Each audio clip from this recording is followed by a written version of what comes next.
for round 2 of the White Pine District Tournament. We have the Potlatch Loggers against the Clearwater Valley Rams. All right, so coming in, Potlatch lost their first round against Kamiah 21-50, and Clearwater Valley lost against Prairie 8-76. So both teams losing pretty big that first round. Let's see who comes victorious between these two teams. Once again, it is Potlatch against Clearwater Valley. We're going to start with the national anthem, and we are going to head into the first game. So we have a triple header here.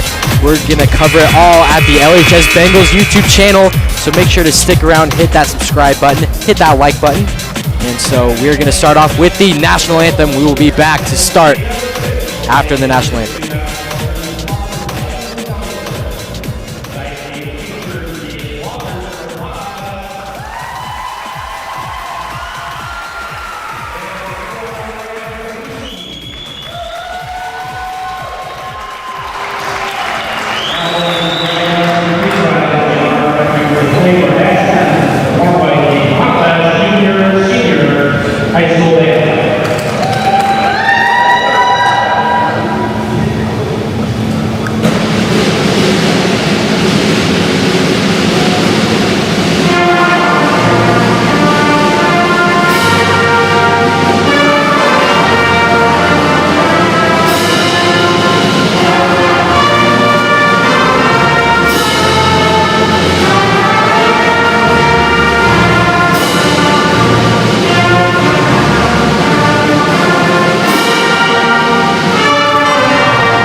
Great job by that Potlatch band with the national anthem.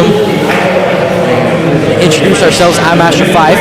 I'm Allie Olson. And we are going to get you covered for all 3 games today. This is the first game of the second round. Once again, it is the Clearwater Valley against Potlatch here. So some starting lineups for both teams. I think it's going to start with the Loggers.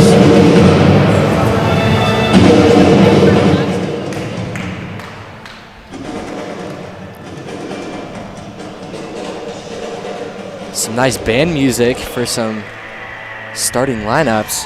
Yeah, definitely getting the players pumped up. It's a lot different between us when the LEWISTON Bengals are announced as starting lineups for the Loggers. I don't have number 1 on my stat sheet, but number 1 is a starter. Then number 2 for Clearwater Valley Rams, Schoen, a senior. Number 5, Mitchell.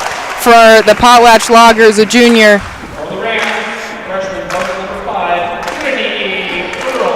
For the Rams, number 5, Earl, a freshman.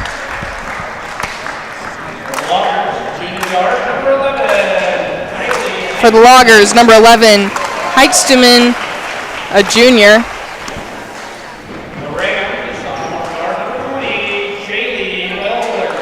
And then for the Rams, number 20, Wellard, a sophomore.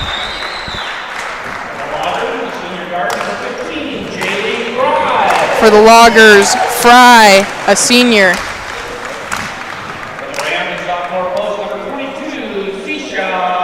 For the Rams, number 22, Ruben, a sophomore.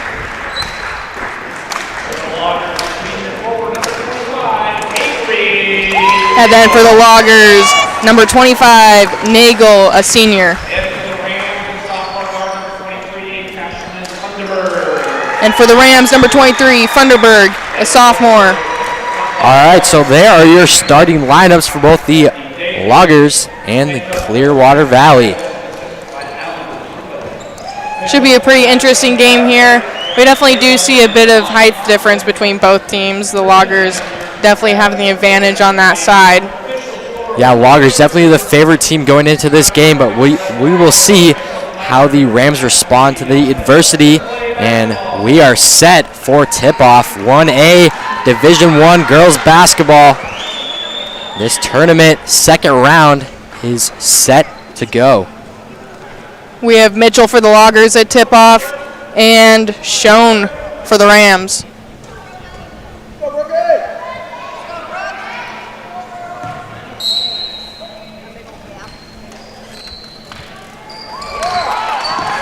And the Loggers win the tip-off.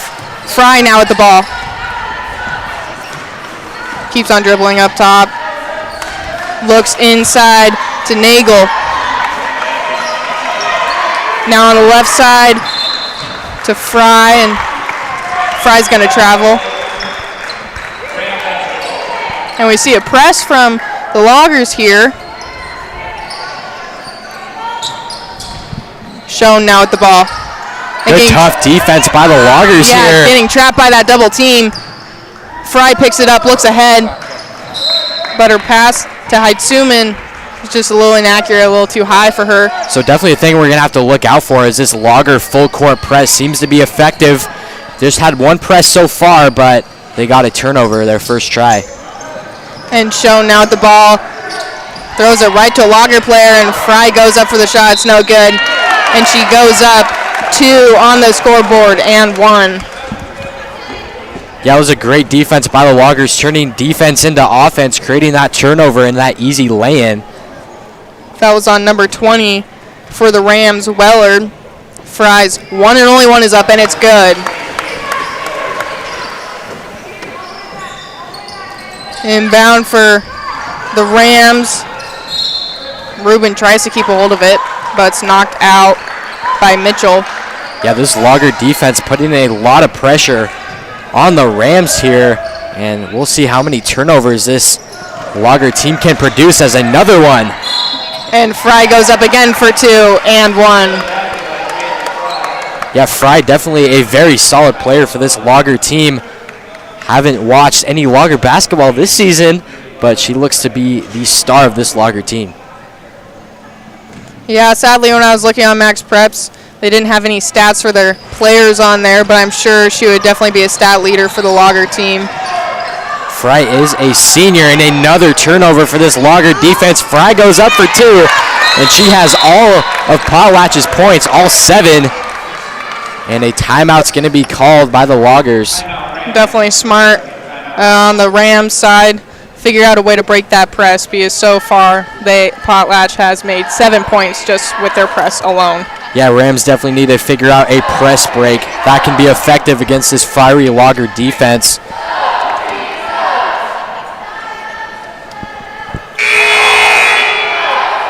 Warning buzzer there, so the Loggers coming out of their timeout, and so will the Rams. We're going to start off with a Ram ball. Let's see if the Rams can break this tough Logger press. For the Loggers, if it isn't broke, don't fix it. May as well keep on doing the press. And it's looked ahead. Weller gets a hold of it. Now she sees Earl. And Earl panicking a little bit, and Loggers gets a hold of it. Mitchell now at the ball.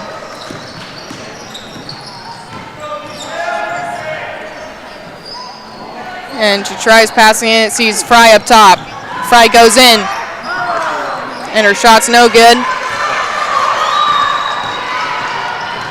Weller now at the ball, goes up, and it's picked off by Mitchell, looks ahead of Fry.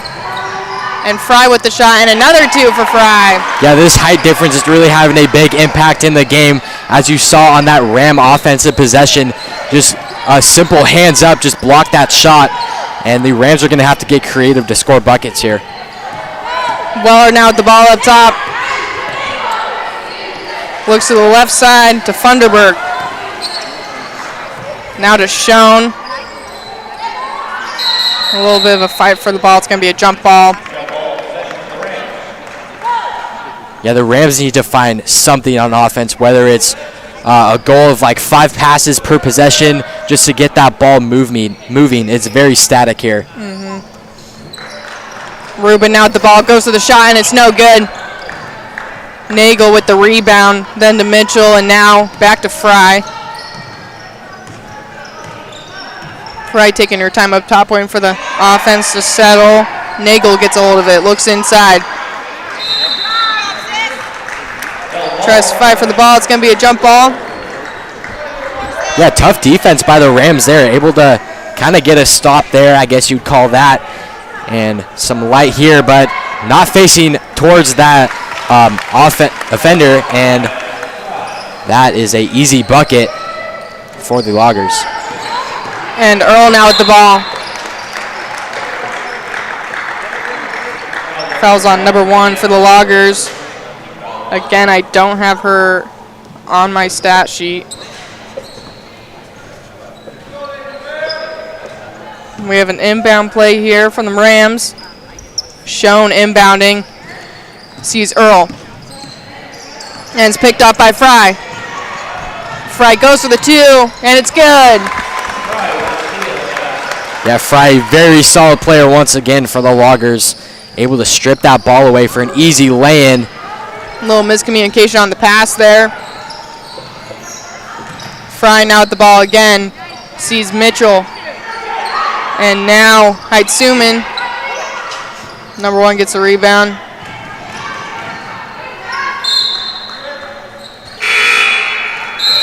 Looks like it's going to be knocked out by Mitchell, and it's going to be the Rams' ball. So the Rams getting some momentum on defense, able to get that stop and a turnover. A rare turnover for the Loggers so far. Earl now inbounding. Sees Rubin, and it's picked off by Loggers again. Weller gets it back, though. And a foul's going to be called. Tough defense for the Loggers. Almost too tough there. Foul's going to be called on someone. Yeah, I couldn't catch who the foul was on. Funderburg now with the ball. And another foul is going to be called. This time on 25. Nagel. And if she could have got that pass to Weller, able to kind of bounce past there, the Rams had numbers, and they left it in layup. Was an opportunity that the Rams passed up, as you see that replay there.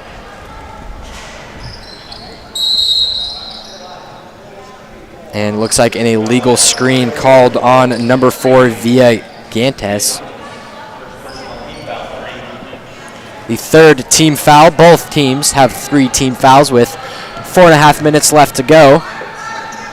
Fry sees Heitsuman, and now up top to 1. And it's picked off by Weller. Weller goes down the court with it. And then it's picked off by the Loggers. Heitsuman. Yeah, the Rams really need to slow it down on offense if they want to get a good opportunity. They're not a very good transitional team as the ball is thrown away there. A rare miscue for the Loggers. Very much in control of this game, not allowing the Rams to score a single point here. 4 minutes to go in this first quarter. And Gantes can't keep a hold of it. It goes out of bounds. And it's going to be Fry inbounding. The Rams defense is looking pretty solid here, but that offense has just not been able to get going here. So a foul's going to be called on the Rams. Foul's on number 4, Gantes. And Vowles is going to be at the line, shooting for 2. Now I'm assuming the foul rules are the same as 5A, where it's just 5 team fouls a quarter and you're in the double bonus. I'm assuming the rules are there. We do have a shot clock as well, and so see if the rules carry over. And her second one's up, and it's good. Again, good defense from the Loggers. Vals was able to easily read that pass and knock it out of bounds before it could find its target. A long ball from the Rams. Fry picks it up, looks ahead to one. One goes up with it, gets her own rebound, offensive rebound there. And Fry for the three, and it's good! Yeah, so Fry can literally do it all. She's a great defender, big presence in the paint, and she can shoot threes. She is a Swiss Army knife of this Lager team. Very versatile player. And we have some subs. Looks like number 1's got to take a seat. And I think 23's coming in. Winther for the Loggers. Rams now at the ball. Looks ahead to Gantes. And the pass is no good. It's going to go out of bounds. Yeah, so between Fry and this Lager full court press, that's really the story of this game. That is why they have a 17-point lead and why they haven't let up any points on defense. Fry now up top. Sees Winther on the left side. Winther again. Then Heitsuman on the right. Fry inside. And the two is good for Reynolds. Yeah, it was a great look by Fry, able to get into the paint and dish it off to one of her players. Earl now at the ball. And she throws it right to Heitsuman of the Loggers, and she can't keep a hold of it. Wasn't very in control regarding her dribble and lost it. Yeah, the Rams not really having a problem on defense. It's just turning their good defense into offense. I'm surprised how good they've been on defense considering that height difference as they almost get a turnover, but it's in control of the Loggers. And Fry goes up for the shot, and it's no good. The offensive rebound for the Loggers, but that second shot is no good. Weller completely loses where the ball's at and goes back to the Loggers. Fry now on the left side. Looks inside to Reynolds, and Reynolds goes to the shot. It's no good. Rams get the rebound. And Weller loses it. Yeah, Weller didn't have any numbers. It was 1-on-3. I'd like to see her slow down and let her teammates catch up with her and start a play. And that is where it's sort of the opposite for Fry. Fry has very good spatial awareness on where her teammates are at the court, and she also recognizes when she needs to slow down and dribble a couple of times up at the top. Yeah, and that's really the difference between a good player and a great player is your sense of awareness on the court. Because really it's the way that the entire team works together that can allow for the win, and not just one player can pull the win out for everyone. And Weller had almost cut the dry streak for the Rams, almost scored there. Really close shot, but that is no good. It'll stay with the Rams. And Earl inbounding. Sees Wellard. And it's going to be a jump ball. The Rams ball again. Earl inbounding again. And after Fry picks it up for the Loggers. Looks ahead to Winther, and Winther goes up. It's no good. Fry gets a hold of it. Now to Vals, and Vals' shot is good for 2. Yeah, Fry with another assist. It's almost like she has every single an opportunity to score every single time, whether it's an assist or she scores herself.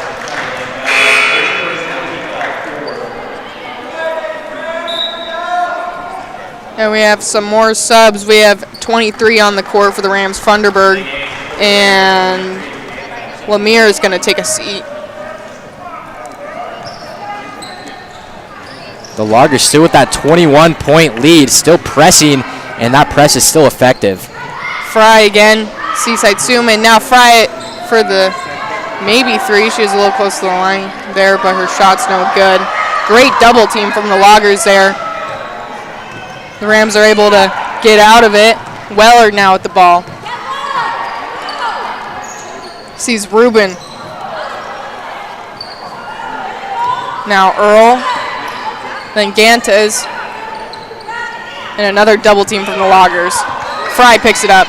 And a quick fast break down the court. She has all the time in the world, and she goes up for 2. Yeah, these possessions are pretty quick. Not a shot clock violation or even close to one yet. Very quick possessions. Val's with the ball, and now Winther knocked away from a Ram, but there's going to be a foul.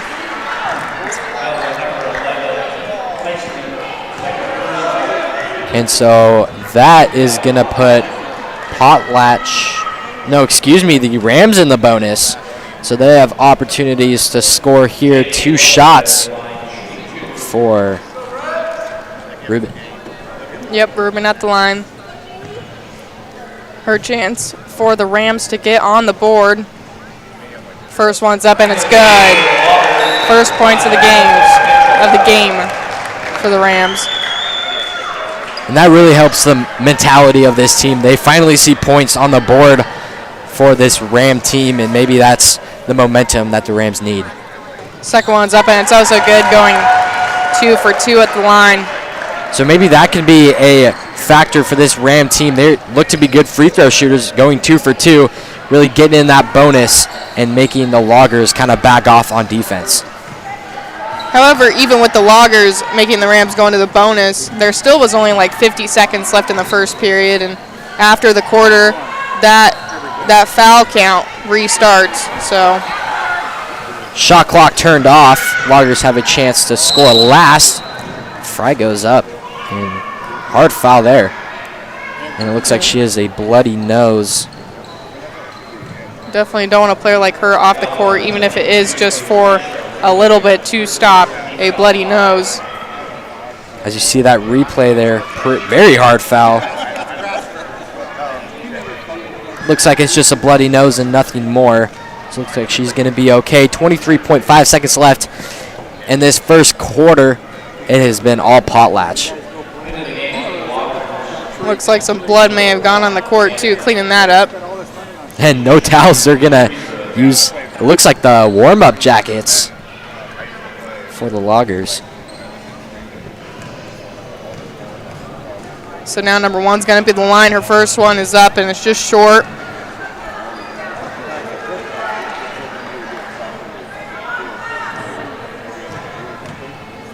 And her second one's now going to go up, and it's short again. Looks like a lane violation. It'll be Ram ball. So the Rams have plenty of time to get in good offensive possession. Maybe a foul on the Loggers, sending them to the line once more and get some more points on the board. Ruben now at the ball. And she's going to be fouled. That will happen. And Ruben just shot for the Rams. She went 2 for 2, so she's looking to go 4 for 4. 20 seconds to go here in this first. And fouls could be a key for this Logger team. Definitely going to have to clean it up here in the remaining quarters.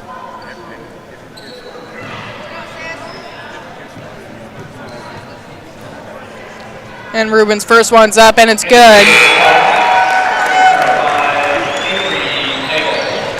I don't think Ruben has even hit the rim. She's just gone all net for all 3 of her free throws. Makes it look effortless with it. Fourth one's up. Of course, we had to say something. Yep, we jinxed it. Going 75% the line for her. Gant is now with the ball. Throws one up there, and it's no good. Mitchell now with the ball. And Mitchell sees Vowles. You get a shot up right here. Didn't realize how much time was left on the shot clock, and no last second opportunity up. So we're going to head into the second quarter. Potlatch 23, Clearwater Valley 3.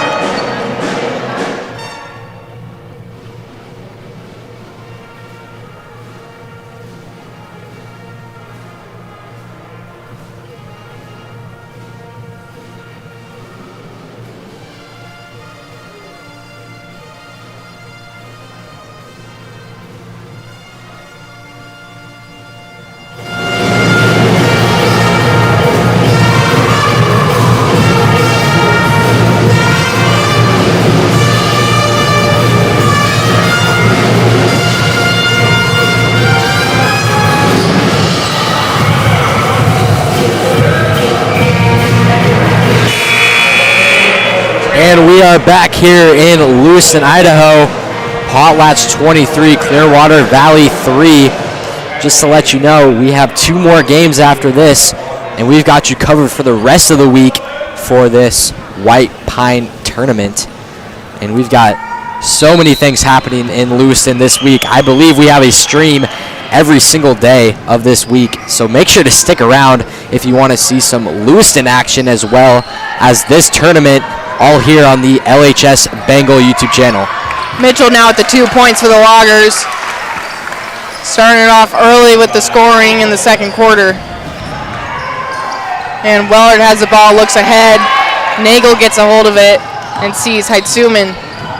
Yeah, if I'm the Loggers here, so you have a very controlled lead, I'd like to see them slow down and use all of their shot clock. I've said this time and time again, they're very quick possessions and they do not take a lot of time. However, even with the shot clock now being present this year and a lot of teams being sort of stressed out about it and feeling like they should rush, 35 seconds is still a long time. Yeah, that's a very long possession, and it very rarely happens here, even with that 5A division. Yeah, definitely feeling the rush of that shot clock. Foul's going to be called. Foul's on 11, Heitsuman. And we're going to have Schoen inbounding. So an early foul for the Loggers here. Heitsuman, 7.5 minutes to go. Heitsuman is also going to take a seat after that foul. I'm not sure how many fouls she has, but that's she 3 could be personals. A little bit. Yeah, 3 personal fouls. Definitely some foul trouble, especially when we're still in the first half. And Fry now with the ball. Again, taking her time up top. On the right side, Winther. Now all the way in the right corner, Nagel. Back up top to number 1, and her shot's no good. Nagel gets the rebound. Then sees Mitchell, and Mitchell's shot's no good. The Rams finally get a rebound, but she's sort of trapped by some Loggers. But they're going to foul her. Foul's going to be on number 1. We have 22 coming onto the court for the Loggers. Reynolds. As you see that replay there, good hard rebound there and able to keep control of that ball. That Logger full court press is very aggressive and they foul quite a bit. So definitely look out for that. And 2 players for the Loggers with 3 personal fouls. Fry again taking it down the court. Throws it up and it's no good. Great offensive rebound there from Winther, but Rams gets a hold of it after her shot. And the ball hits Wellard in the back. She was not ready for that pass. And it goes out of bounds. Yeah, Clearwater Valley only has 2 seniors, and so pretty young team. That chemistry building up. I know we've mentioned with our Lewiston Bengal girls team, they don't have any seniors. They're kind of struggling this year, but their chemistry is only going to build up as the years go on, and I think that's the same case for this Rams team. Now Mitchell on the right side, then left. They're just swinging it all the way around the 3-point line, and now goes up for the shot. It's no good. Yeah, Mitchell gets the rebound. I think that's the strategy that the Loggers need to have, just really taking their time on the possessions, milking that play clock, because the clock is their friend even in this first half. They want to waste as much time as they can and get into halftime. Weller now with the ball. And she sees Funderburg in the right corner. Her shot's no good. Fry gets a hold of it. The Rams almost take it from her. Yeah, that was a smart choice by Fry there. She very easily could have got a fast break opportunity, but she decided to slow down as a carry is going to be called on number 22, Reynolds. So Fry, as we mentioned, just has that spatial awareness and a good key for the game of basketball. Just that's really what you need in a player. Rubin now with the ball. It's knocked away while she's dribbling, and it's going to be the Loggers' ball. We have Mitchell inbounding to Fry. And again, Fry in no rush. Mitchell on the left side. Now Reynolds in the corner. Winther, Mitchell, Fry. inside to Reynolds, and Reynolds' shot is good for 2. Yeah, that was a great pass by Fry there. She just zipped that in there, and she was able to get it to an open teammate for 2. With the Loggers passing all the way around the perimeter of the 3, they're easily able to unbalance the Rams defense and get inside to a player like Reynolds to where she can make an easy 2 points.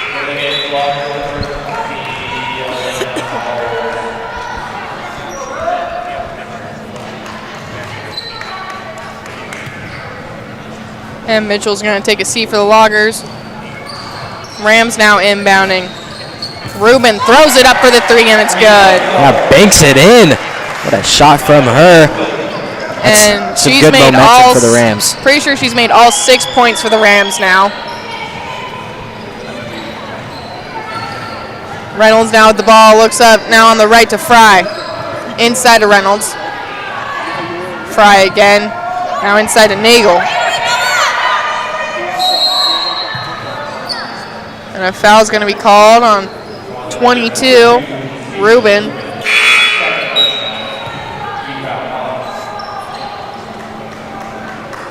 Earl's going to be coming on the court for the Rams, and Schoen's going to be taking a seat. Fry inbounding. Sees Vowles. Now Fry. Inside to Nagel. Nagel goes up. And she's got to travel with the shot. Earl now inbounding, sees Ruben. Fry picking it up at half court. Maybe moving on to a half court press instead of that full court press. I'd say that's a smart move from the Loggers there with their foul trouble. They were picking up a lot of fouls with that full court press. Fry now taking it down the court for 2. Yeah, Fry finally decided just to take it herself. She was tired of slowing down that offense. She wanted more points, and I don't blame her. Only so much patience you can have in a game. And Gant is now at the ball. Sees Funderburg, and Funderburg throws it up. Her shot's no good. Yeah, late call there. That's going to send Winter to the line to shoot 2. Some more opportunities for the Rams to put some more points on the board. Find themselves down big here with 3 minutes and 40 seconds left to go in this first half. And the foul was on 22, Reynolds. And Funderburg's first one's going to be up, and it's good. Nothing but net there. Yeah, this Rams team is a very excellent free throw shooting team. It's where most of their points, all but 3, are coming from the line. And her second one's up, and it's no good. Nagel gets the rebound, sees Fry.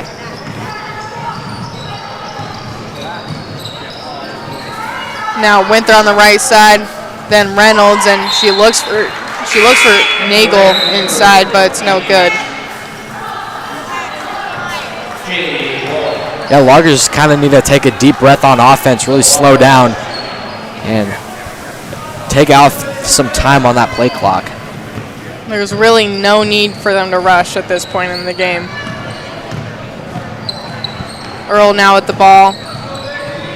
Sees Wellard. She looks inside. Fry almost picks it up for the Loggers. And Ruben throws it up for the 3, but it's no good. Winter now at the ball. Looks ahead of Fry. And Fry goes up, and she's fouled. Going to be at the line for 2. And the foul's on 22, Ruben.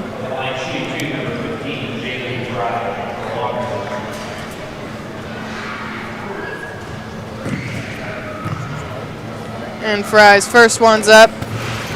And it's good. And a quick replay from the Diamond Shop.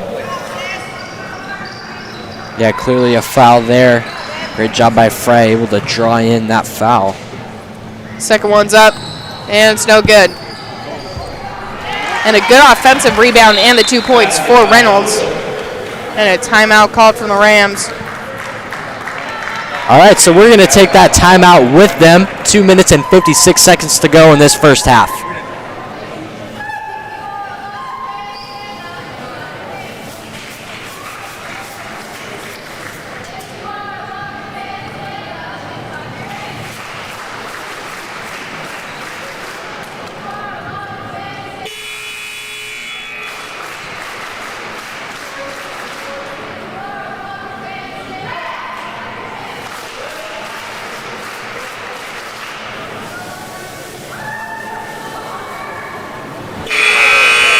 And we are back here in Lewiston. And as we mentioned, we have a very busy week coming up.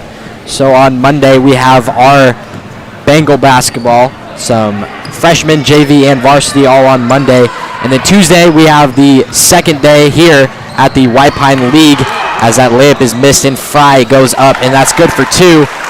So as I mentioned, Tuesday, 2 games for the White Pine League, and then Wednesday, we got some more varsity basketball for the Lewiston Bengals. Thursday, we got some more White Pine League, and then Friday, we have Bengal wrestling, and Saturday, a week from today, we have Bengal cheer.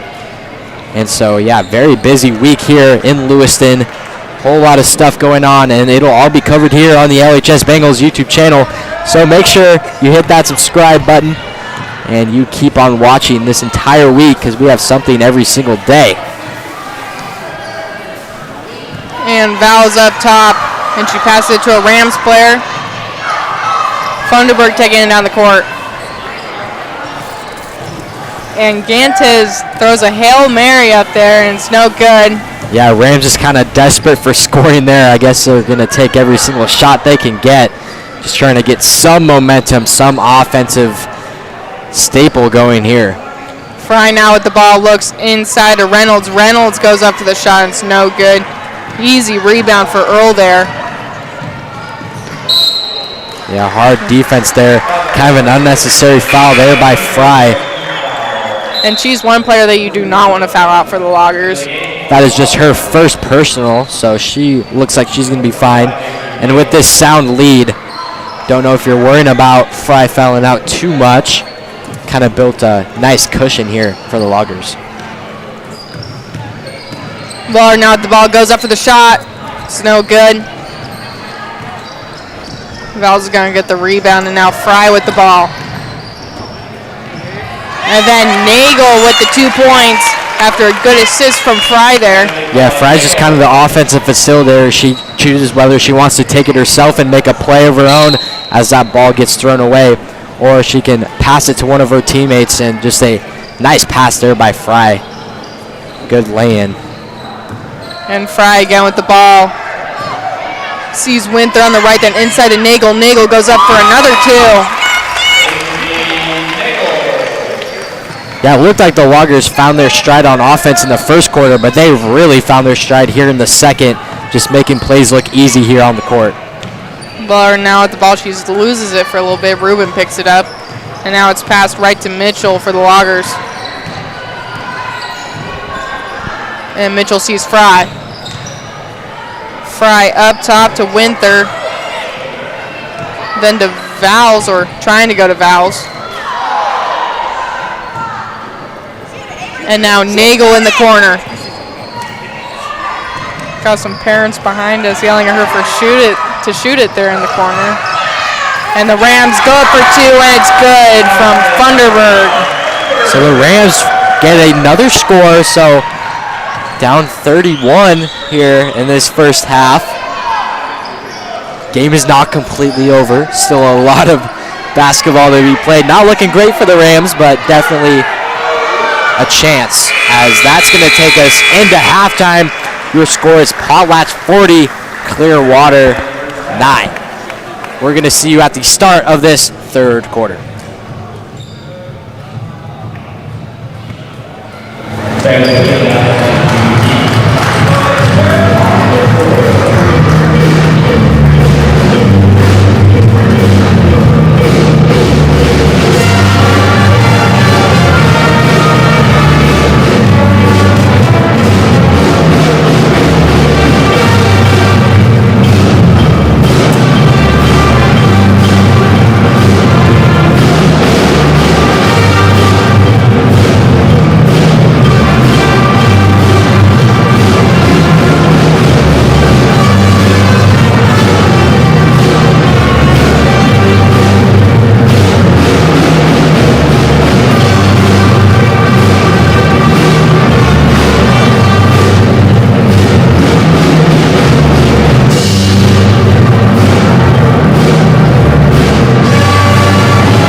so this second half and halftime is brought to you by the Diamond Shop, major sponsor of our Golden Throne that happened last Friday. We ended up winning the Golden Throne. That's a battle between Houston and Clarkston.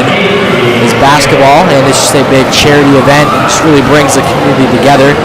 So big thank you to the Diamond Shop, as well as many other major sponsors that allowed the Throne to happen, as we are getting ready to start this third quarter in the second half.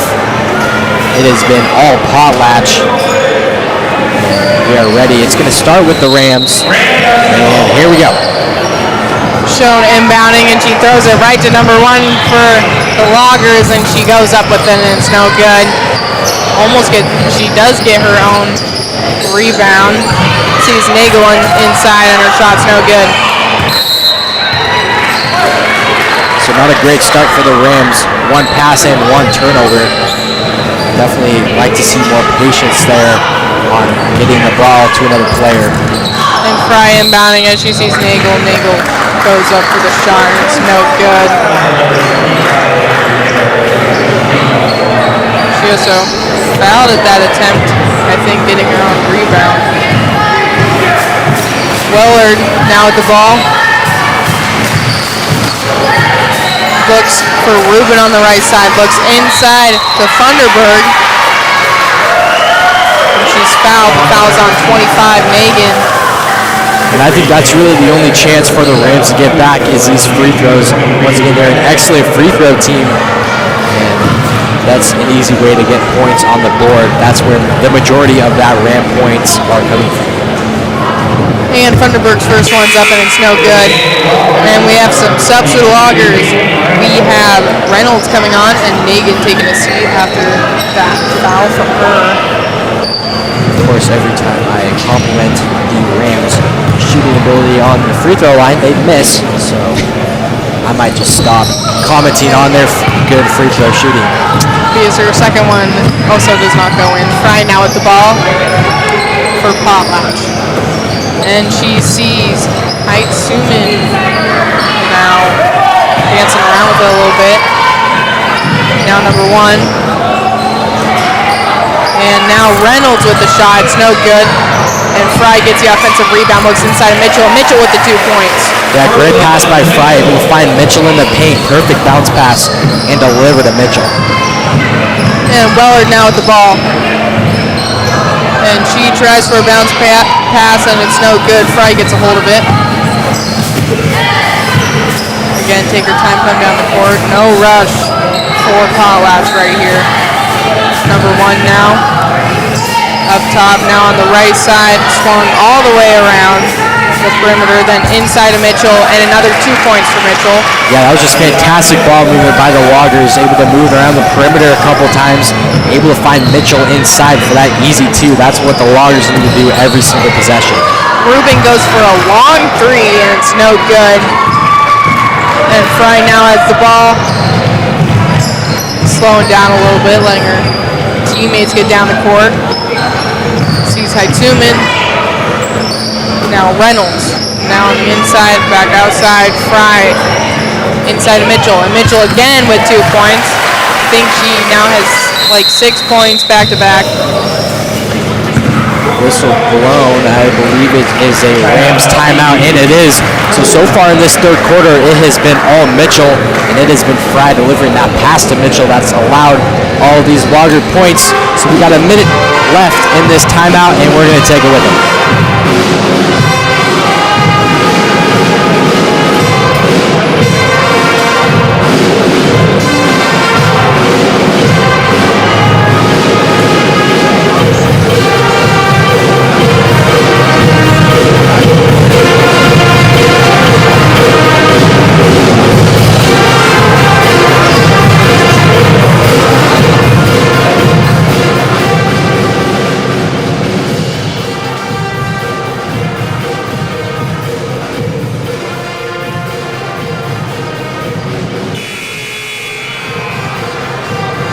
And so we are back after the Rams timeout. Rams getting out of the huddle.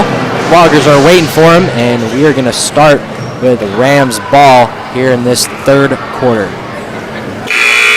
And we have Earl inbounding under the basket. Sees Wellard. And a quick double team from Potlatch there. And it's going to be effective since Wellard will throw it out of bounds. And we have Mitchell inbounding to Fry.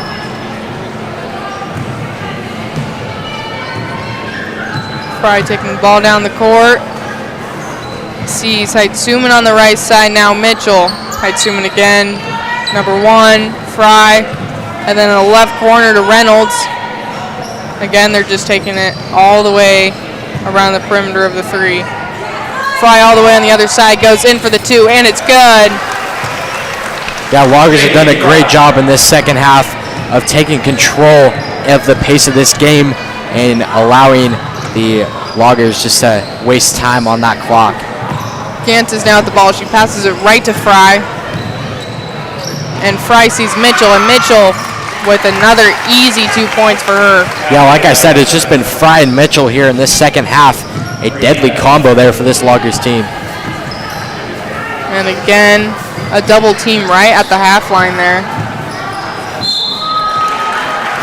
Wellard throws it up, and she gets fouled. She's going to be at the line.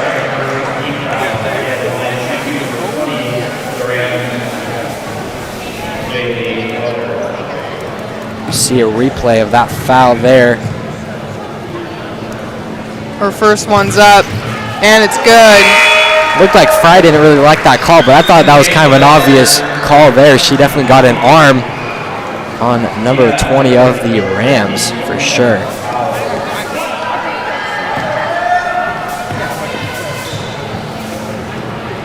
Wellard's second one is up, and it's no good. And a lane violation on the Loggers, so the Rams are going to shoot one more, looking for a redemption shot here.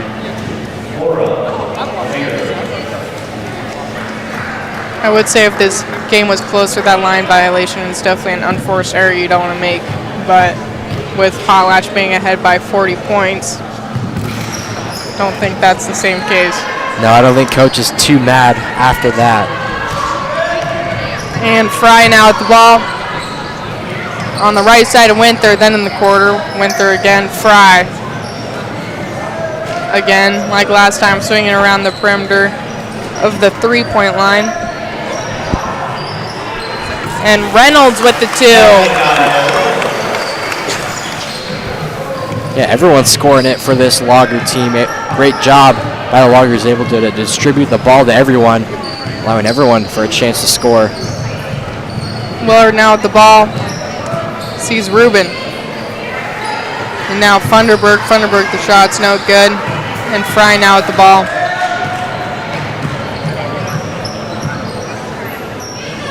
Fry looks on the right side of Winther. Then the corner to Reynolds. Winther again.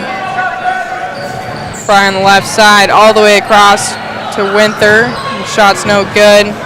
Fouls, gets the offensive rebound. And Fry again goes inside, and she's fouled.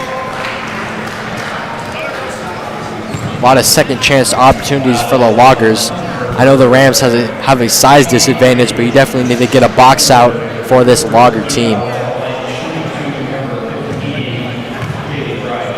So Fry's going to go on the line to shoot 2. Her first shot is good.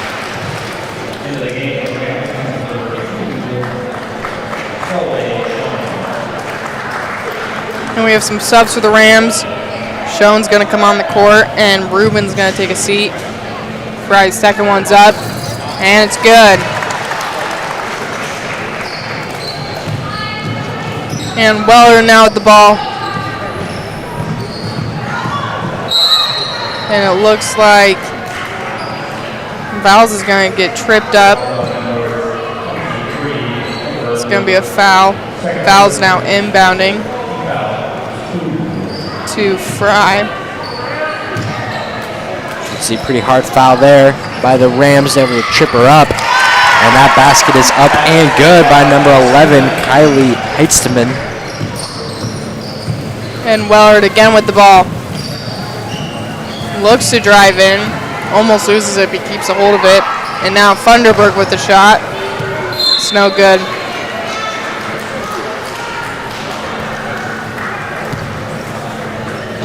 And Fry again with the ball. Now on the left side to Heitsuman, then the corner to Vowles. Heitsuman again, up top. Now Fry in the right side. Reynolds now. Fry. Inside to Reynolds. Reynolds with a shot, it's no good. Schoen gets the rebound. That was a good, strong rebound by Schoen, able to grab that ball, be strong with it, and get a board for this Rams team. And Wellard now has it. She tries passing it to Lemire, but it hits Lemire's knees and goes out of bounds.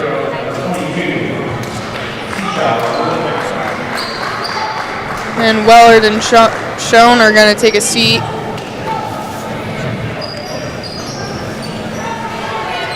Earl inbound and goes all the way across. It's almost picked off by a logger.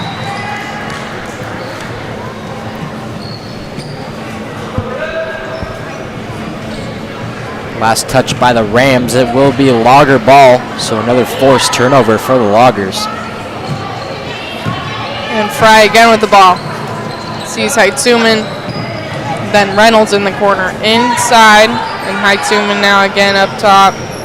Fry on the right side. Vowles in the corner. She looks to go in, then Reynolds and Fry again. Fry goes in. Goes up for two, and it's no good.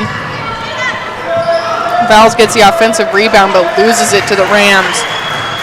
And Rubin looks ahead, throws it right to Winther.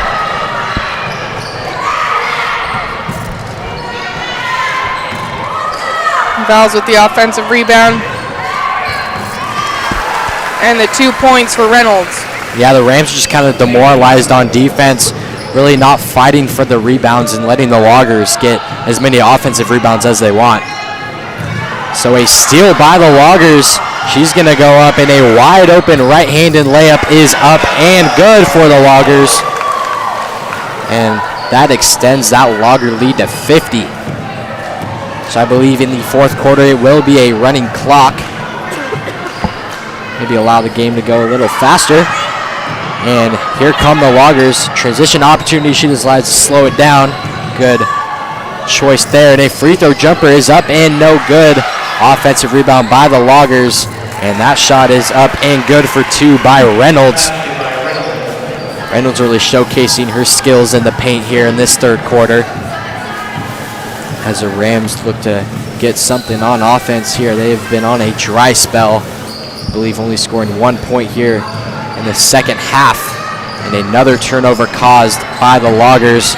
Fry gets it inside. That layup is up. No good, but a foul called. That's going to be on number 23, Cashlyn Funderburg. It's her second personal. Third team foul. And that's going to send Winther to the line to shoot two.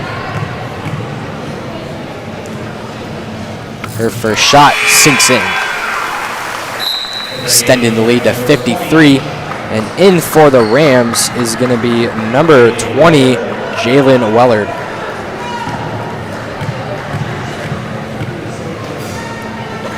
Her second shot is up, no good. Rebounded by the Rams. Loggers get another turnover in the front court. Wide open lane for Mitchell is good. 40 seconds to go here in this third quarter. Loggers up by 55.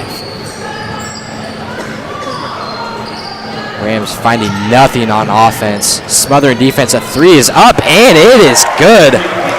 Number 22, Sasha Rubin, sinks her second three of the game, putting 13 on the board for the Rams. Rubin, definitely the star of this Ram team. Skips it over to Fry. Fry thought about the three. She's going to drive in. 5 seconds to go here in this third quarter. And that shot is up and good by Reynolds. So that is going to be the end of this third quarter. Potlatch 63, Clearwater Valley 13. And we're going to see you at the start of this fourth quarter here in a couple of minutes.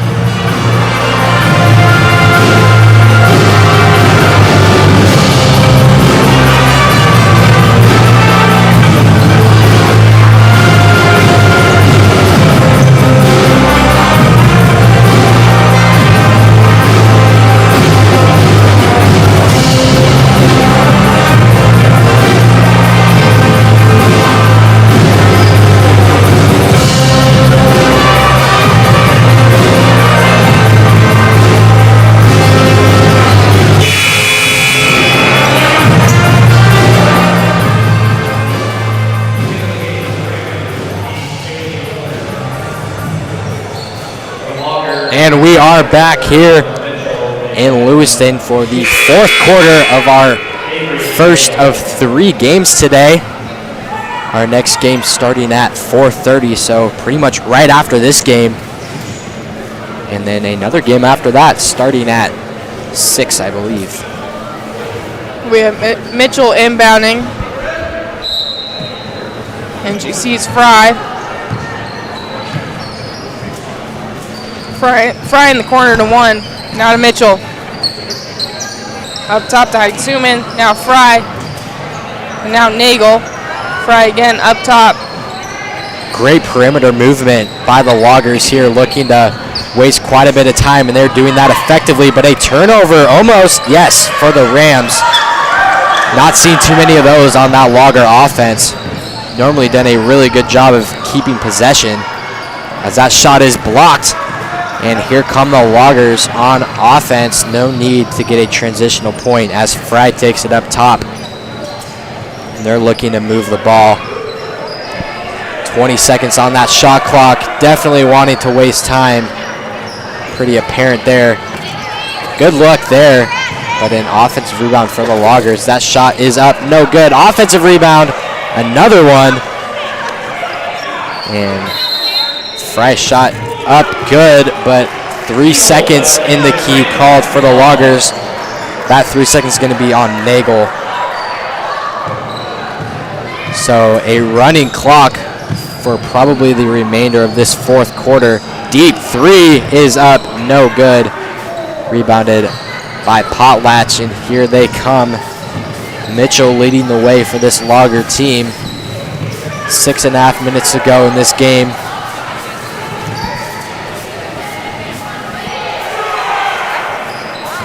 And that corner 3 is good by Mitchell. And after this game, I believe it is Lapwai against Grangeville. I could be wrong. I know Lapwai for sure is playing. I believe they're playing Grangeville. So definitely stick around for that game as Fry makes that contested left-handed lay-in. Just making it look easy out here in this court. And here come the Rams on offense. That is good. So Rams not scoring too much on offense, only 15 in this game, but able to get some points on the board in this fourth quarter. Fry looking for Mitchell. Mitchell was not expecting the ball. Turnover for the Loggers here.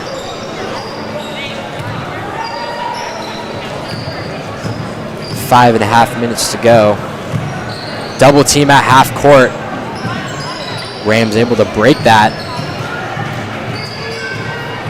Tough defense by the Loggers here. Deep 3 is blocked by Mitchell, and Fry leading the way, dishes it over to Mitchell. Mitchell looks like she wants to slow it down. A couple crossovers and a turnover for the Rams. Fry guarding her, and a block there by Fry. It'll stay Ram ball. In for Potlatch is number 20, Alina Vowles. And Mitchell's going to take a seat. And confusion on who has the ball. It will be Ram ball. Approaching 4.5 minutes to go. And that shot is short. Rebounded by the Loggers. So a very commanding win for the Loggers here. Have to be proud of themselves after losing their first game of the tournament. Not really sure how the tournament works. I don't know if it's one loss and you don't have a chance to battle back if you're in the losing brackets the whole time, but definitely a very sound win for this Logger team, and pretty disappointing game for the Rams, but like we said, they only have a couple seniors, so their team will be pretty solid next year, I can only believe. And Fry is going to take it. Double team, left-handed layup is up and good. Double team doesn't matter for Fry. She's able to take it herself and score in for 2. And here come the Rams, in a hard foul there by Nagel.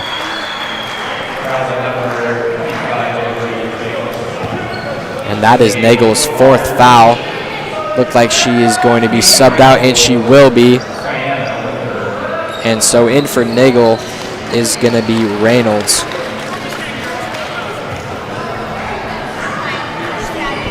Just over 3 minutes ago here in this fourth quarter. It has been all Potlatch this game. We have Schoen inbounding under the basket. And she sees Wellard, but Wellard's shot's no good. Fry gets hold of it.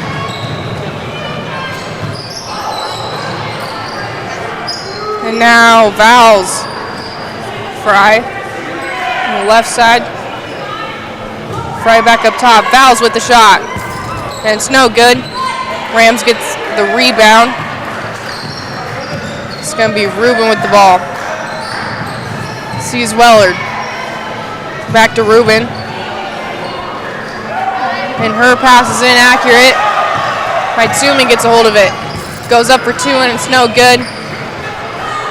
Ruben with the offensive rebound looks ahead of Wellard. And Wellard loses it while going up for the shot. Yeah, it looks like she got a little too happy there. Kind of didn't know what to do with herself. She lost that ball. Another turnover for the Rams. 2 minutes to go here in this fourth quarter as Fry is going to slowly take the ball up the court. Try to waste as much time as she can, it looks like. Reynolds down the corner, up top to Itsuman. Fry on the left side, inside to Reynolds, and Reynolds with the shot. It's no good.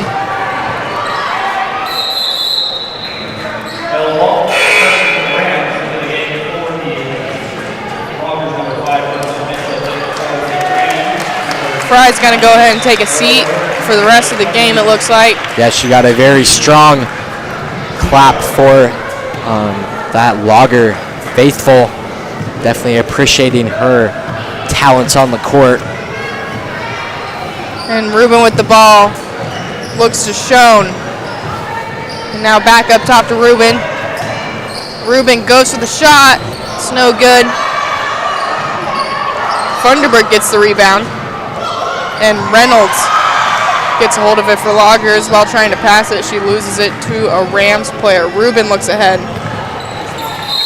And it's tipped off by a Lagers player. Just seconds to go here in this game. As we mentioned, it was a running clock in this fourth quarter because of that Lager lead. Ball was tipped away. It'll remain a Ram ball. Block shot there by Mitchell, but Mitchell's going to be called for the foul. So that looks like it's going to send Ruben on the line probably to shoot three. Yes, her foot was behind that three-point line. So it looks like these will be the last shots of the game with just 25 seconds to go. Great effort by the Rams there. Never really giving up on defense. That has been their strong suit. But that Lager offense just really overpowering that Ram defense. And Rams just didn't find anything on offense that entire game. Got a couple threes to go and quite a bit of free throws as Reynolds missed her first shot. But definitely make sure to stick around. We got some Lapwai girls basketball playing the Genesee Bulldogs. So definitely a good game here. And she's going to dribble it out. So your final score for this first game of the second round of this White Pine tournament is going to be Potlatch 74, Clearwater Valley 16. And we're going to see you for game two, like we said, Lapwai against Genesee, and that'll be a good one. So definitely stick around. You're watching this on the LHS Bengal YouTube channel, and we'll be back in around 20 minutes for a second game action.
Sport Physical Therapy. We are a locally owned and operated clinic. We support our valley through volunteer work and sponsorship of events and charities. We have multiple orthopedic board certified and the only sport board certified and vestibular certified therapists in the valley. Our therapist mission is to support, protect, and enhance those here in the Lewis-Clark Valley. We work to create, promote, and sustain the highest quality physical therapy services in the valley. Sport Physical Therapy for work, for sport, for life.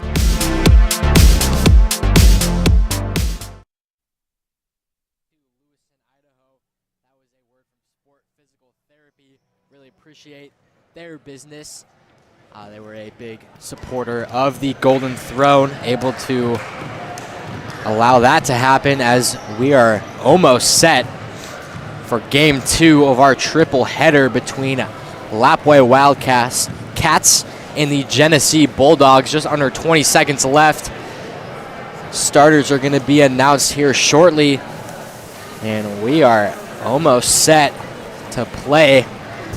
Should be a very good game. Crowds are filling up for both Genesee and Lapwai. Very good to see this attendance. And just a couple seconds left, and that buzzer sounds. It is basketball time here. As the starters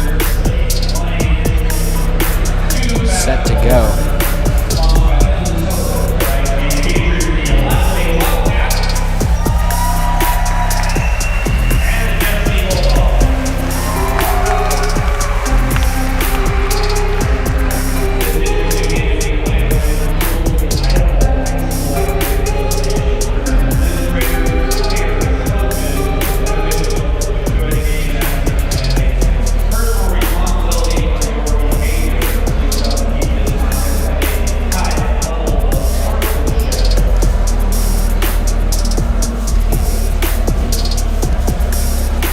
For Lapwai, they have a record of 16-5, and they had a bye the first round. And Genesee's record is 13-9, and they won their first round against Troy 42-37. So Lapwai, the #1 seed here in this tournament, definitely the favorites to win. But let's see if the Genesee Bulldogs can stop this Lapwai team, as starters are being announced for both Lapwai and Genesee. Starting with Lapwai, we have number 3, a junior, George. Now for Genesee, number 1, Lesman, a junior.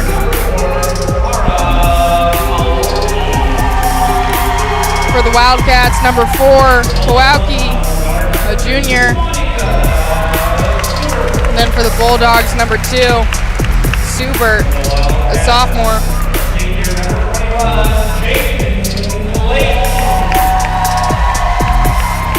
Then number 21, Layton, a senior. Number 5, Barber, a senior. Number 24, Mitchell, another senior.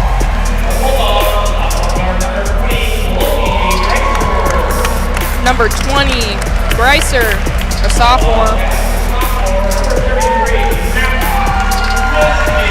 And then number 33, Bisbee, a sophomore.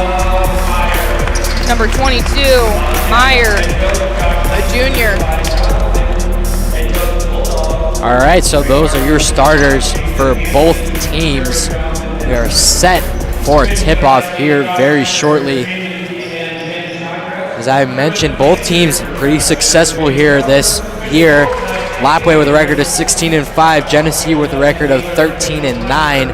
Again, Lapwai had that first round bye, and Genesee won their first game 42-37 against Troy. So a good game between Genesee and Troy.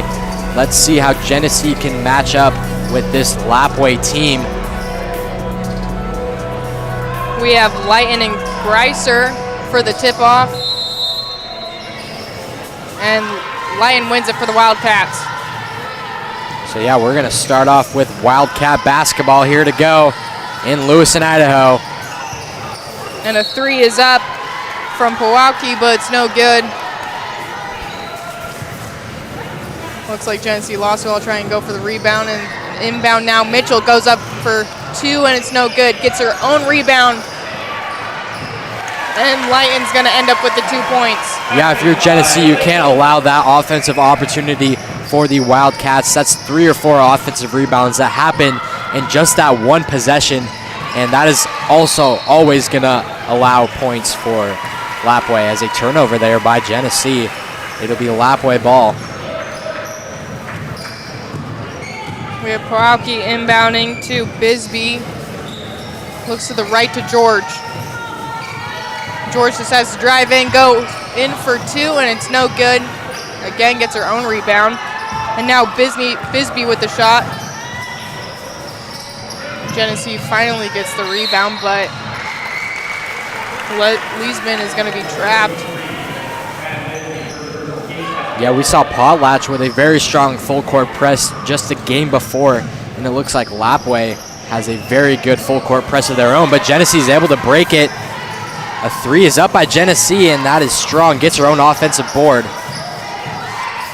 And now Super with the ball. Sees Meyer, then inside to Barber. Barber with the shot, no good. Layton, excuse me, with the rebound for Lapwai. Sees Kowalski. Now in the corner. 4-3 is no good. Mitchell gets the rebound, sees Layton under the basket. Back to Bisbee. Back up top to George. Lapwai doing a great job of that offensive ball movement, trying to break down this Genesee defense. Inside to George. Back out. And now Layton up top.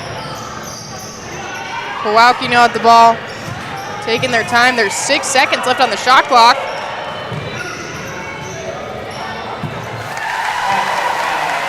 And Layton's shot is good. Great ball movement there by Lapwai, and that Lapwai crowd saying how much time there is on that play clock definitely helps this Lapwai team. Just another aspect of being aware on how much time is on the shot clock. A big help from that Lapwai crowd. And Super with the ball. Now to Greiser. Greiser goes up for 2 and it's no good. Layton gets the rebound. And she passes it to head to Kowalski. Kowalski goes inside for 2 and it's good. Yeah, Lapwai with a strong start in this game. Kind of iffy on the first couple of possessions. Kind of excited there. Pre-game jitters maybe, but they seem to settle on offense as that floater is up and good. That's going to force Genesee to call a timeout. That is going to be a full timeout. We're going to take it with them. Lapwai with an early AO lead over Genesee, and we're going to see you at the end of this timeout.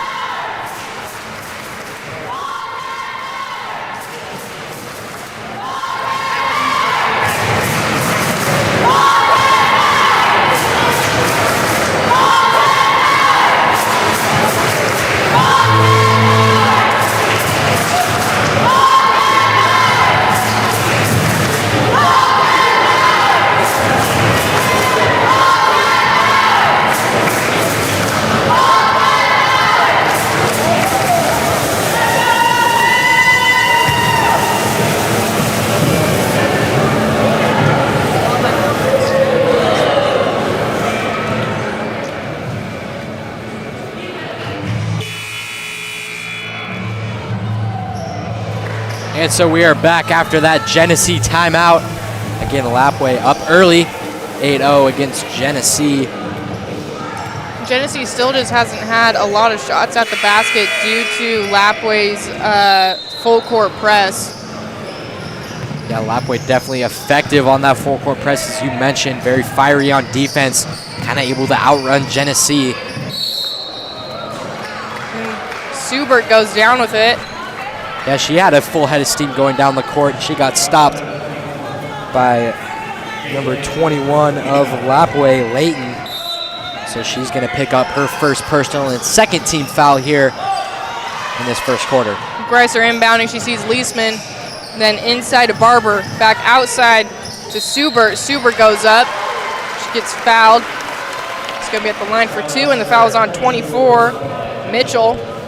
Yeah, Genesee is going to have to find their stride on offense pretty early. before this game gets out of hand. As you see that replay there, foul there for sure. Gonna send Suber on the line. His first shot is good, sinks right in. So Lapwai with already 3 team fouls. That could definitely see Genesee getting in the bonus here in this first quarter. Could be a big aspect, especially when Genesee is able to sink both free throws. Kind of saw that with the Rams there of last game, capitalizing on those free throws as a defensive rebound by Genesee, and here comes Genesee on offense. And Leesman with the ball, looks ahead to Suber. And a good bounce pass to Barber. Barber goes up for 2. And now Bisbee with the ball. Looks to the right to Powaki. On the left to Bisbee. Then to George. Now all the way in the corner to Mitchell. And swung all the way around to Powaki with 3. Yeah, that was a beautiful three-pointer by Powaki there. She found herself wide open in the corner, and no hesitation on that shot. It sunk right in. And Suber with the ball sees Leesman. Now Meyer. And Meyer goes in for 2, and it's no good. Greiser gets the offensive rebound, goes up again, and gets fouled. She's going to be at the line for 2. Yeah, another team foul by the Wildcats, just one more. And that's going to put Genesee in the bonus with 4 minutes to go left in this first quarter. That could definitely be a big problem for Lapwai as they're foul trouble. And Greiser's first one's up, and it's no good. You see a replay of that drive. No good. Great offensive rebound, attracting that foul. Genesee on the line. Her second one's up, and it's also no good. Mitchell gets the easy rebound there. Looks at a Powaki. She drives in. She's going to be fouled at the line for 2. Yeah, Genesee did a great job swarming in the paint. Just a little too much contact there. And foul on Genesee there. Kind of weaving through defenders. Great move there. The foul's on number 1, Leesman, for Genesee.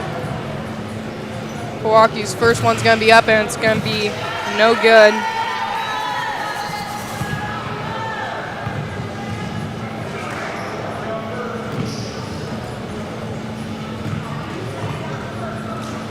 And her second one's up, and it's good.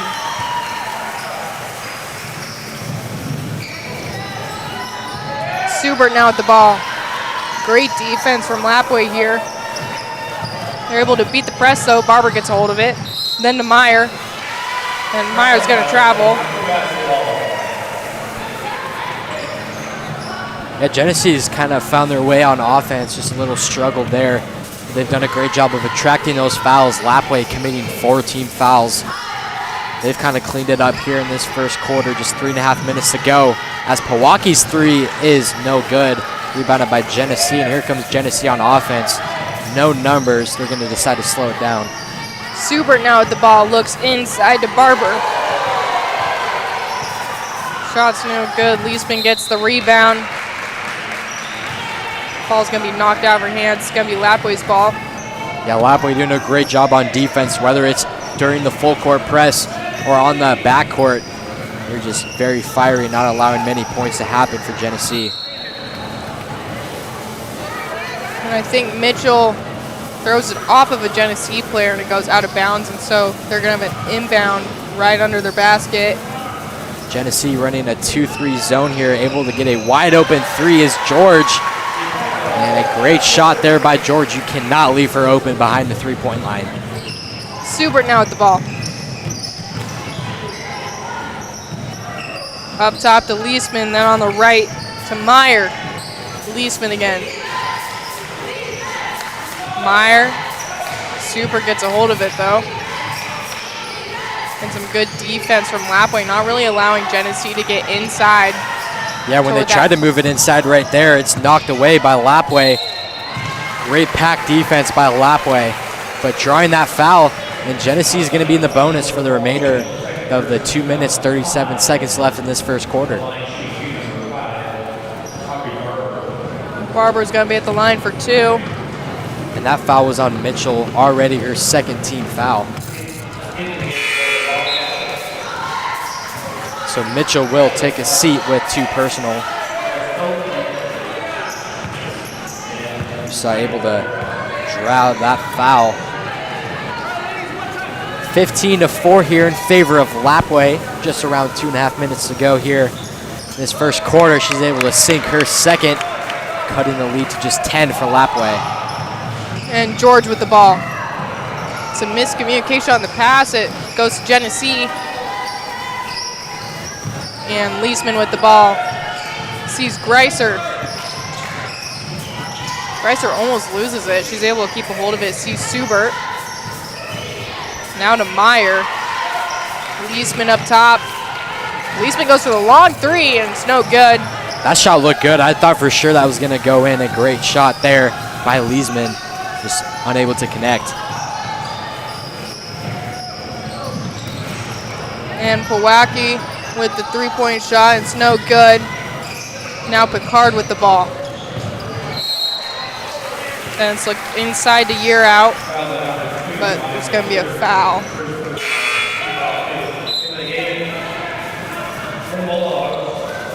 And Genesee has some subs. We have Suber and Meyer taking a seat.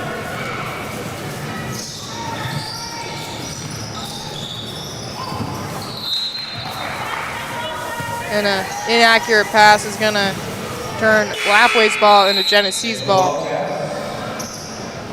Wildcats not backing up on that full court press. It's been very effective here in this first quarter. Leisman now inbounding. Sees Banks. Banks taking the ball down the court. She tries going for basing her, but she can't keep a hold of it. Yeah, it's kind of sailed over her head. I don't know if she was for sure expecting that pass. Miscommunication there by Genesee caused a turnover.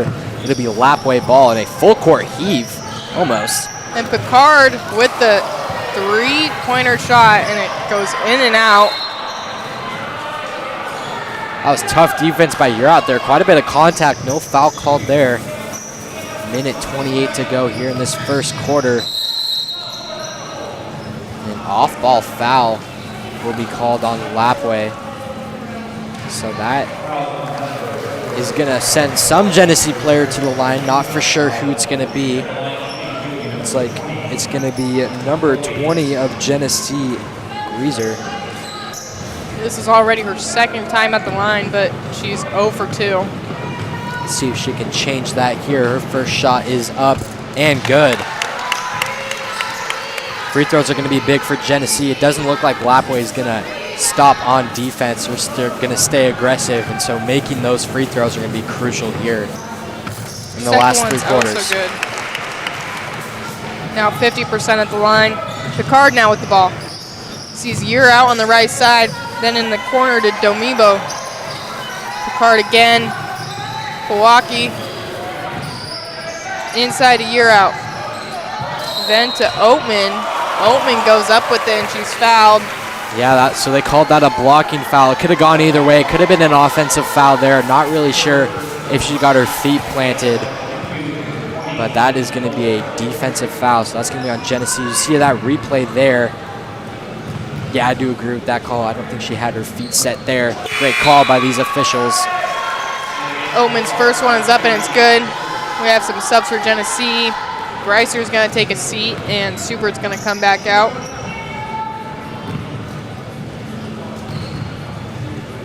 And Oatman's second one's up and it's good.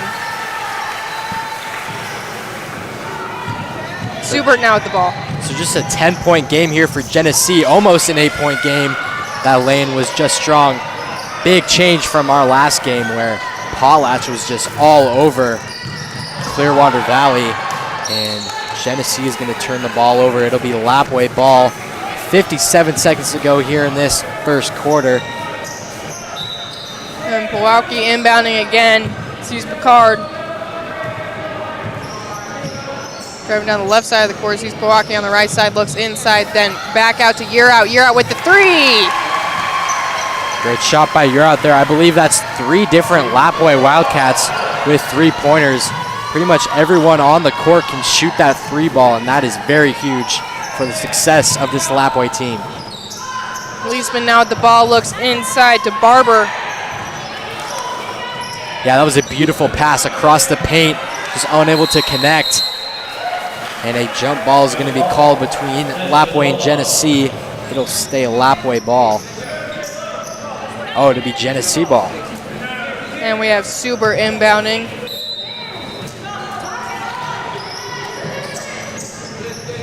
And panicking a little at the line.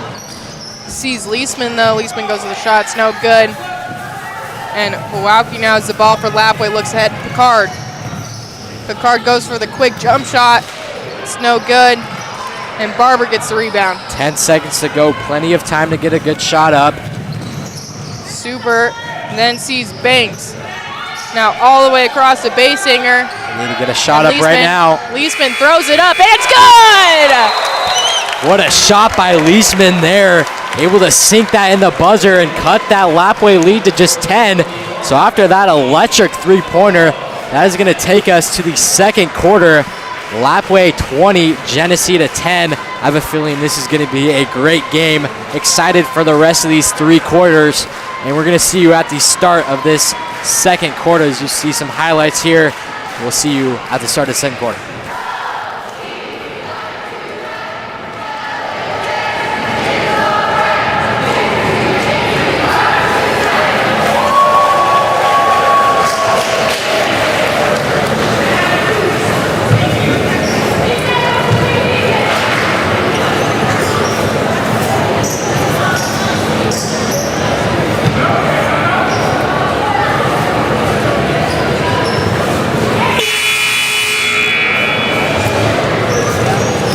Welcome back here in Lewiston. It is the Lapwai Wildcats against the Genesee Bulldogs.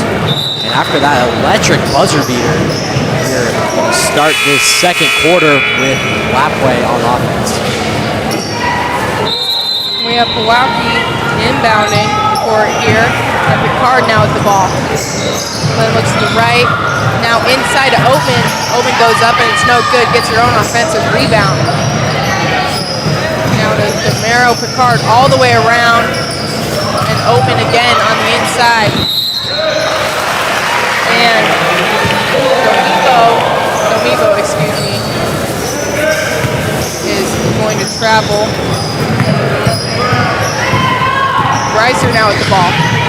Going back in after getting a little bit of foul trouble in the first quarter, being subbed out.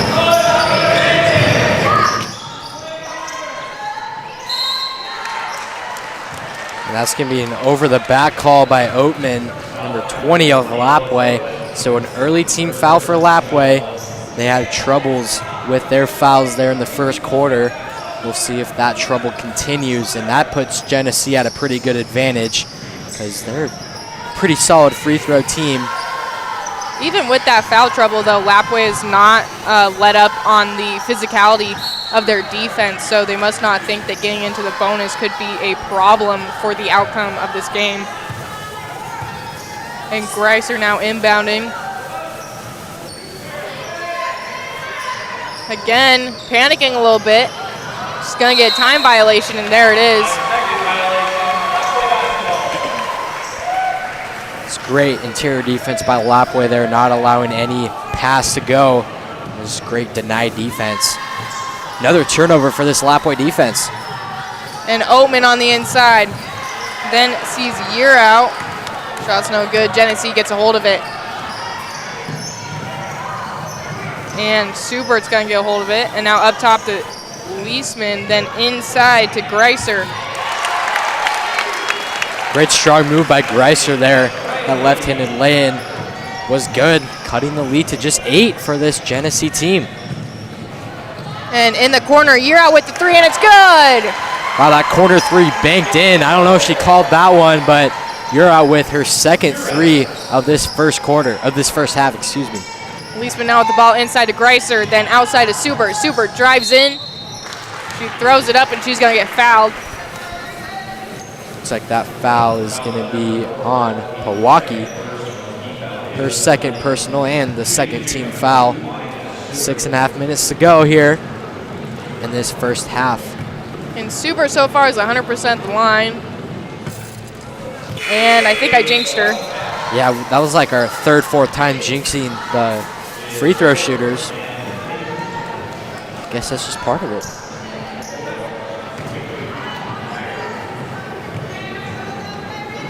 Her second one's gonna go up, and it's also no good. He really jinxed her. Yeah, that one was bad. George now at the ball, then sees Lighten. Double dribble there by you're out. Definitely some unforced errors that Lapwai does not want to make, even with them being ahead by 11.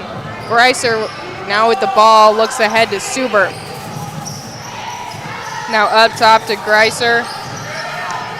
Good pump fake there, faking out Leighton there. And tipped ball by Lapwai. It'll stay Genesee ball. And Leisman now inbounding. Sees Greiser. Leisman.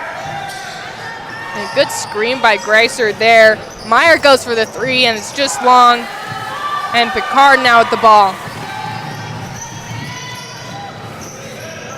Sees Domiro. Now you're out in the corner, and it's just short. Greiser with the rebound. Quickly going down the court. Goes up for two, and she's fouled.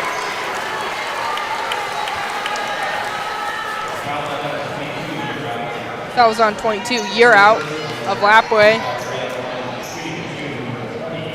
Yep, definitely a foul on you're out there, right on her arm. And so that's going to send Reiser to the line to shoot two. Her first shot bounces off the rim and no good. This is her third time at the line already in this game.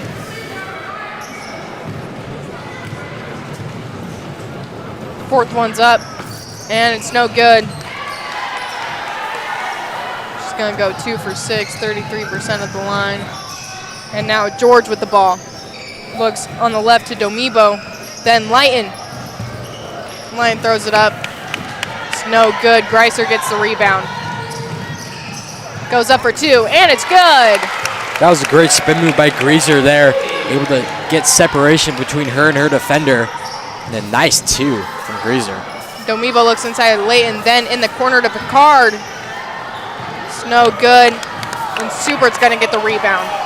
Genesee getting some momentum here on offense and defense, and that foul is gonna be on Lapwai once more with 4 team fouls, With 5 minutes left in this quarter. Now Lapwai can definitely be in some foul trouble here. They commit one more foul. Genesee's going to be in the bonus for the rest of this second quarter. Subert's first one's up, and it's no good. Yeah, but Lapwai's fine with committing all these fouls because Genesee is not able to capitalize on those free throws. And Lapwai is going to call a timeout. It's a 30-second timeout. We're going to go ahead and take it with them. 5 minutes and 9 seconds to go here in this second quarter.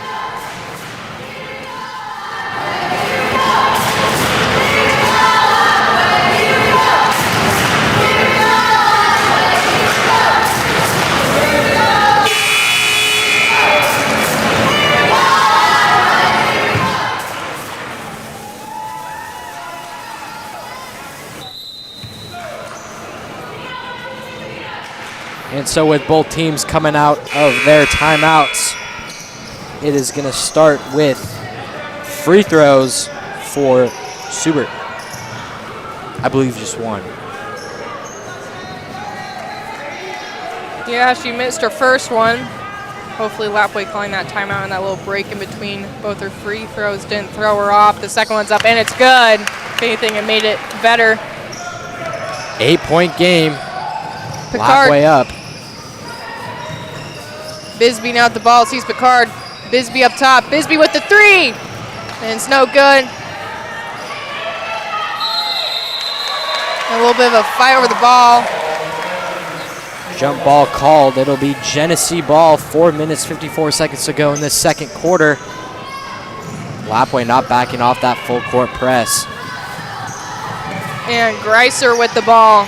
Sees Leisman. Then inside to Greiser. Then Subert. Up top to Meyer. She looks inside, but she loses it to Lapwai. And now George in the corner with Bisbee all the way across. And it sinks in with a shot from Year Out. It's going to be at the line for a chance at another one.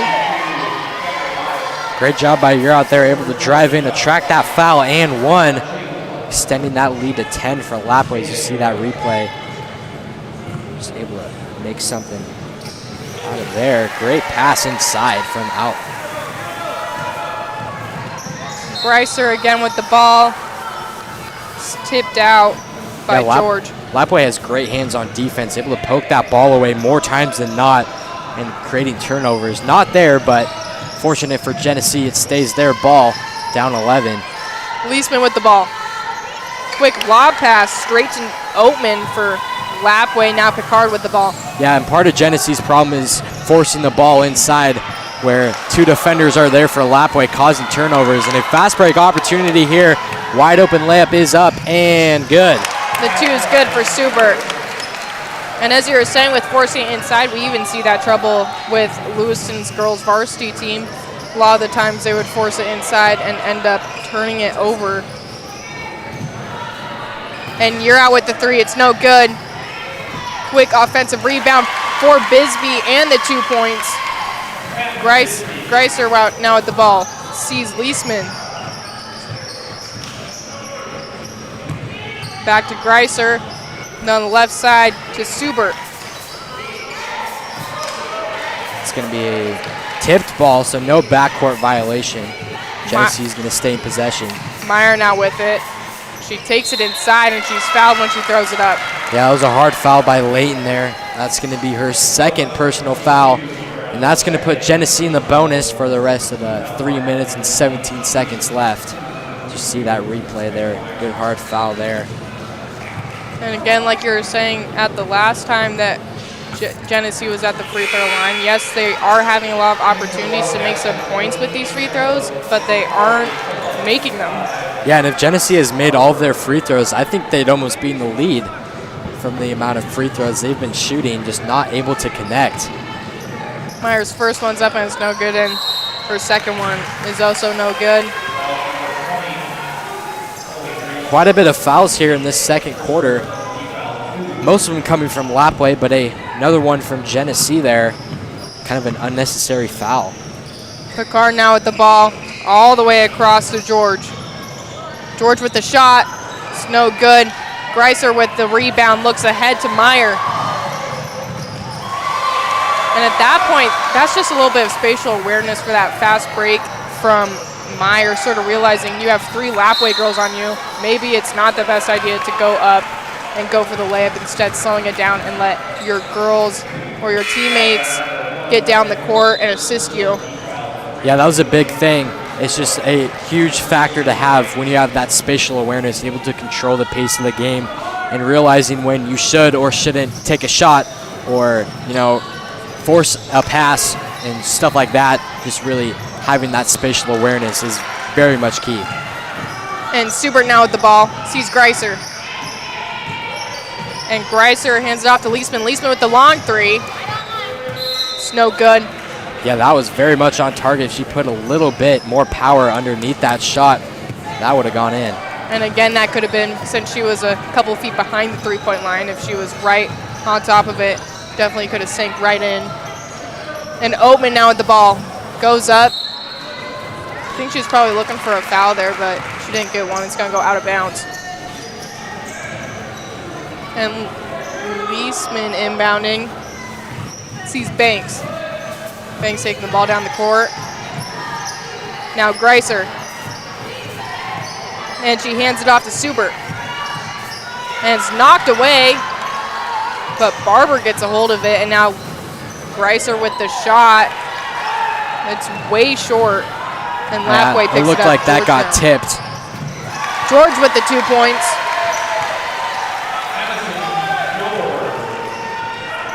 And Subert with the ball. Sees Barber. Barber for the shot. It's no good. And Oatman gets the rebound. Then sees George.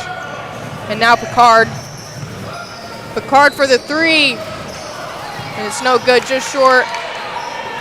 Great George offensive rebound by Lapwai there, able to get another second chance opportunity, and that's going to force Genesee to foul. That's going to be on number 2, Monica Subert. That's her second personal and the 4th team foul. So one more foul, then that's going to put Lapwai in the bonus. And Bisbee goes to the three-pointer. It's no good. Picard now with the shot. Also no good. Yeah, this offensive rebound by Lapwai is really keeping them in this game as another 3 is up, and that is finally good. That 3 is good by number 1, Picard. And like I said, everyone from Lapwai can shoot the 3, and that is just such a big advantage for Lapwai to have. Subert now with the ball. Looks in the corner to Banks. Banks with the shot. It's no good. Picard gets the rebound. Great hustle and fight for the ball. And that is going to be a jump ball, and that's going to go to Lapwai. Under a minute to go here in this first half. Pretty evenly matched game. Lapwai does find themselves with an advantage. I don't know if they've been down yet this game, but Genesee very much sticking with them and not getting away. And Bisbee with the ball now sees Domibo. Domibo can't keep a hold of it, and Leisman grabs it. Now Greiser. And she gets fouled on the way up. Fouls on number 1, Picard. She's going to be at the line for the 4th time, and she's 33% at the line right now. Yeah, it's really big that these Genesee players make their free throws as they miss another one. They've missed quite a bit of free points that Lapwai has given them. Again, one reason for the constant missing at the free throw line could just be the pressure of a district game. Well, and there's a ton of people here. A lot of people from Lapwai. We don't really have a good view here on our side, but it looks like there is a very good number of Genesee fans here. And so, yeah, this gym is packed, and yeah, that could definitely apply pressure to these players. Picard now with the ball. Looks inside to Oatman. And Oatman's going to be fouled. Yeah, Oatman hit that ground pretty hard. It looks like she's okay. And that's going to send her to the line to shoot 2. She's 50% the line right now, and this is her 2nd time. And that foul's on number 5, Aubrey Barber. Her first one's up, and it's good. And we have some subs for Genesee. Barber's going to take a seat, and Greiser's going to come out onto the floor. So Lapwai kind of starting to pull away from this game. We'll see if Genesee can make a second half adjustment. Oatman's now 75% the line. One reason for Lapwai pulling away is all the offensive rebounds that they are getting. It's allowing them to, instead of having 1 shot per possession. Per possession, thank you. They now have 3 or 4. So with just 10 seconds to go, Lapwai looking to get a last-second opportunity, trying to recreate that Genesee buzzer beater in the first quarter. Corner 3 is up and good.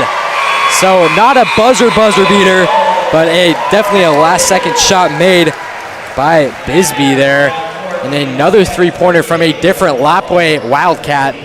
And that is going to extend their lead to 21. And so we'll see how Genesee can counter-react in this third quarter. That is going to be it for us in this first half. We're going to see you at the start of the third quarter.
are back for some second half action between the Lapwai Wildcats and the Genesee Bulldogs. Lapwai really started to get ahead here in that second half of the second quarter, and we'll see how Genesee game plan during halftime. We'll see if that can make a difference.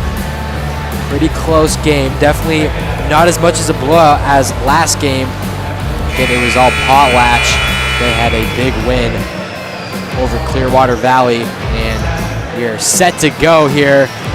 And Genesee is going to start on offense in Lapwai with a half-court press. Greiser now at the ball. And she looks across, but the pass does not make it to her target, Meyer. Or excuse me, Subert. It's going to be Lapwai's ball. Milwaukee now Bisbee. Then in the corner, George drives inside. Now Milwaukee with the shot. It's no good. Another offensive rebound for Lapwai. That was definitely Genesee's Achilles heel last half. Yeah, I couldn't agree more, and that's continuing to happen. And Lapwai with another second chance opportunity to go. Bisbee, excuse me, with the 2 points. And those offensive rebounds really gets down to who wants the ball more, and so far it's been Lapwai in this game. Meyer now with the ball, hands it off to Subert. Now Greiser up top. Now Meyer goes up for the 2, and it's no good. Lapwai gets the rebound. Milwaukee now at the ball. A good trap attempt from Genesee there, but the pass still makes it target. George now at the ball, goes up, and she gets fouled. So the first foul of the second quarter going to Genesee, and that is going to be Barber's third personal, so she's going to have to be careful on the rest of this game. First team foul for Genesee in this half, and George sinks her first. And a big part of that Lapwai success is their ability to shoot the three-point range and getting those second chance opportunities, as we've mentioned before. And Genesee is going to have to definitely get a box out and close out on defense. Leisman now at the ball, looks inside of Barber. Now Subert, she goes up, and it's no good. And Lapwai gets the rebound. Lapwai really just clearing the board off with all their rebounds. They're getting offensive rebounds and defensive rebounds. Yeah, they're just the more physical team. As you've seen on that full court press, they are able to get a bunch of turnovers. That does come with a lot of fouls, but Lapwai has been more successful than Genesee, and that score reflects it. Greiser now at the ball, sees Barber. Now Leisman. And a quick lob pass to Barber. Barber goes up for 2, and she gets fouled.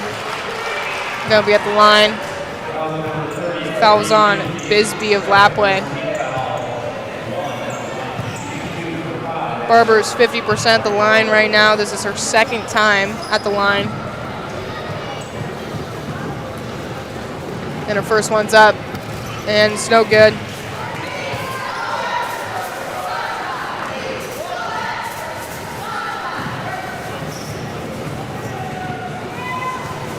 And her second one's up. So no good. That 50% will turn into a 25%. Milwaukee now at the ball. Upset, or up top to Layton. Now Milwaukee with the 3, and it's good! Yeah, Milwaukee continuing to shoot from that three-point range, and she is an excellent three-point shooter for this Wildcat team. And Meyer with the ball, hands it off to Subert. Now Leisman, another lob pass attempted to Barber, but Milwaukee picks it up. Looks ahead to George. Looks like it's going to bounce off of someone's foot. Not sure whose, but it's going to be Lapwai's ball. George inbounding. And she sees Mitchell. And Barber gets the rebound for Genesee. Leisman now. It's tipped out of bounds by George. Yeah, it was good. Tough defense by her. As I've said before, Lapwai just a very competitive team and a very physical team, just not allowing Genesee to have much offense. Meyer throws it up, and it's no good. Barber gets it, and now up top to Leesman for the three, and it's also no good. And Mitchell gets the rebound, sees Bisbee. Now Pewaukee in the corner, inside to George. Triple teamed in the paint.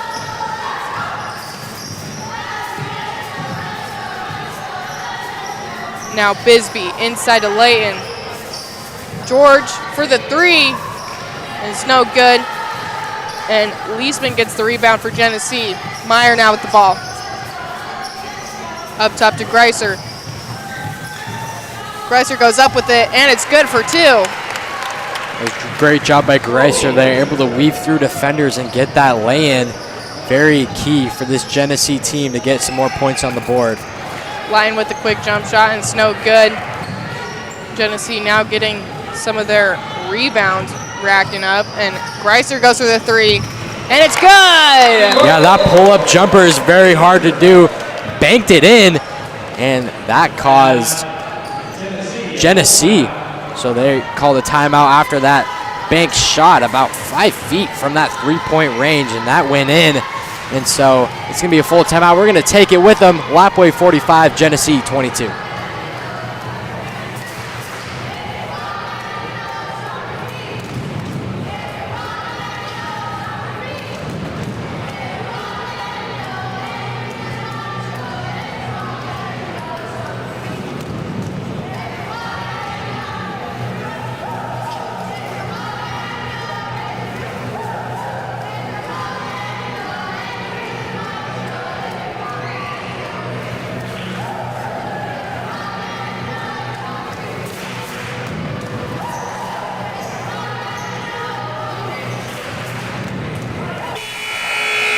And so both teams coming out of their huddle after that Genesee timeout. We are going to start with Lapwai on offense. Let's see if Genesee can carry that momentum from that big three from Greiser into this possession. Looks like they can. Meyer gets a hold of it. Driving down the court. Goes for the three, and it's good! Genesee from three. We talked about Lapwai's ability to shoot the three-pointer, but Genesee back-to-back possessions with three-pointers, and just like that, it is a 20-point game. Genesee very much in it. Picard now at the three, and it's no good. And a rebound from Barber, and she sees Leesman. Now Super with the ball, goes up with it, and she loses it on the way up. Great hands by Lapwai there. I believe that was by Pewaukee, able to strip that ball free and not foul while doing so. And Greiser will be inbounding for Genesee. You see that replay there. Now Greiser, then Leesman inside to Barber. Barber goes up with it, and it's no good. And Bisbee gets the easy rebound for Lapwai. And now Pewaukee. Bisbee up top. Pewaukee on the right side, inside to Mitchell. Mitchell with the quick post move, and her shot is no good. And Picard now with the shot, and it's long. Super gets the rebound, sees Meyer. And now Greiser. Greiser goes up with it. It's quite a bit of contact, no call there, kind of sandwiched in between two Lapwai players as Picard, kind of a circus move there. Left-handed lane is no good. Rebounded by Genesee. Greiser now with the ball. And she goes up with it. It's no good. Tries to get her own rebound. Interesting behind her back pass. I don't know if that was incredibly necessary, but it could have cost them, but Genesee ended up losing it. Yeah. Mitchell now with the ball. And now in the corner, Picard. And the interesting pass. Yeah, Lapwai kind of losing momentum on offense, kind of at a standstill, and it's kind of been the opposite for Genesee. They've been kind of really getting momentum there, and that is going to send number 20, Oatman, on the line to shoot two. As you see that replay there of that behind the back pass. Interesting decision there, but 2 shots for Oatman.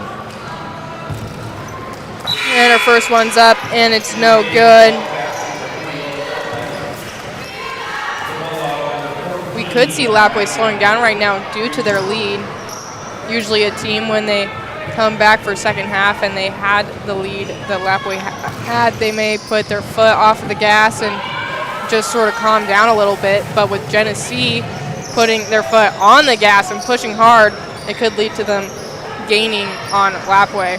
And it really comes down to Genesee making their free throws, as they missed 3 and rebounded by Genesee. I mean, we talked about the amount of times Genesee has gone to the line, and they just have not been very good on the line. And that's very fortunate for Lapwai, because they do foul quite a bit. And even in the first half, with them missing most of their shots at the line, we do see Lapwai let off on the fouls in this second half. They only have 2 with 1:46 in the third period. And by this time in the first and second quarter, Genesee already would have been in the bonus. Well, I think it also comes down to that personal fouls. You don't want players to foul out, as a corner 3 is good by Picard. That 3-point success continues for Lapwai. But yeah, as I was saying, you don't want those great players to be fouling out, and definitely personal fouls are a key to letting off. Milwaukee with the long 3, and she misses. Greiser gets the rebound, sees Leisman. She looks all the way ahead of Banks. Banks goes up with it, and she's swatted by a Lapwai player. Milwaukee now with the ball. I think it was Milwaukee who ended up swatting Banks. It was, and that was, great defense, great closeout by Milwaukee, able to swat that ball. Bisbee, and now Picard in the corner for the 3, and it's good! Yeah, Lapwai for sure has all the momentum now with back-to-back 3-pointers. That extends their lead to 26, and just under a minute to go in this third quarter. Lapwai is starting to pull away with this one. And good defense from Lapwai, causing Leisman to panic a little bit. It gets to Greiser on the inside. And now up top to Subert. And it's tipped off by Lapwai. Picard gets a hold of it. She goes up for 2, and it's good. Great defense turns into great offense, and they're able to score from that turnover. That is big for Lapwai. And yeah, like I said, they've got all the momentum here in this third quarter. Not sure what the call was there. Looks like a foul on 20. Oatman, maybe. Yeah, you are watching this on the LHS Bengals YouTube channel, so make sure to hit that subscribe button so you can chat and tell us how we're doing. We will be streaming next week as well, so we've got a full week of basketball ahead. It's mixed as well with some wrestling and cheer. So yeah, make sure to hit that subscribe button and continue watching these games with us. Greiser now inbounding, sees Leisman. Back to Greiser, and Greiser gets swatted on her 3-point attempt. And Picard gets a hold of it, and she tries sending it up, and even if it did make it, it wouldn't have been a little too late. Yeah, this Lapwai defense really coming alive at the end of the third quarter, and they're turning into great 3-pointers, as you see, as Owaki makes that 3-pointer. And so that's going to send us to the fourth quarter. Lapwai 53, Genesee 25.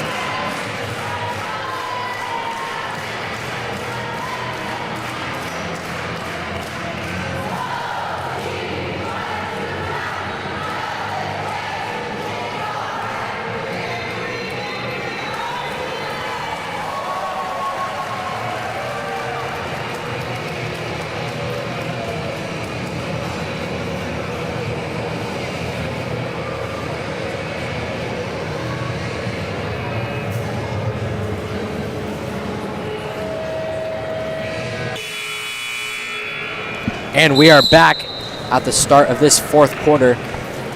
And yeah, as I mentioned, all of this is on the LHS Bengals YouTube channel for free. So if you would like to so kindly donate some money, if you look at the chat on the bottom right, there's a little money icon, and you can donate to the LHS Bengals YouTube channel if you so please. And we just really appreciate all of our viewers watching and the support you have for this Bengal network, and we are only growing as the years go on, and our stream is only going to get better and better as Picard's 3 is no good. Offensive rebound by Lapwai. And now Picard again with the ball, and she sees her sister Picard then in the corner to You're out, I think. And you're out gets the ball after a good save from Picard from letting the ball go out of bounds. Yeah, that was crazy. She didn't step out of bounds there. Able to control her feet, stay in bounds, and keep that possession alive. Greiser sending it up, and she gets fouled. Yeah, really impressive from Lapwai there. Picard almost fell into the announcer and music worker, but she was able to keep the ball in. And now Greiser's first shot at the free throw line will be good. Yeah, that's one advantage of being all the way back here. Those hustlers, they really can't get us from back here. But yeah, when you're up there and they're coming full steam ahead, it's kind of a little scary there, but hasn't happened quite a bit. Only like a couple times this season. Picard now at the ball. Sends it up, and it's no good. Banks gets the rebound, and now Leisman with the ball. And then Jensen. Now Greiser. Leisman now. Dribbling on the right side. Greiser inside, and she sends it up, and it's no good. Greiser with the offensive rebound. And the second attempt at the shot is also no good. Yeah, that was kind of a sloppy offensive possession by Genesee there. Nobody really getting control of the basketball. A lot of bobbled passes. And Lapwai kind of wanted to travel on that first catch. But it will be Lapwai ball. Genesee comes up empty-handed on that possession. Some substitutions for Genesee. And we're going to continue play with 6 minutes, 50 seconds left to go here in this game.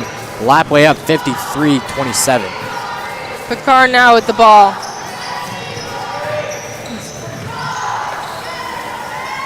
And Picard gets it now on the right side to Omen. Omen with the shot, and it's good for three. And Greaser with the ball. Sees Barber. Now Greaser again.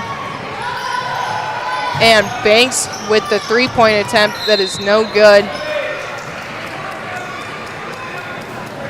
Yeah, this Lapwai team just an excellent three-point shooting team. They just cannot miss here, especially in this second half.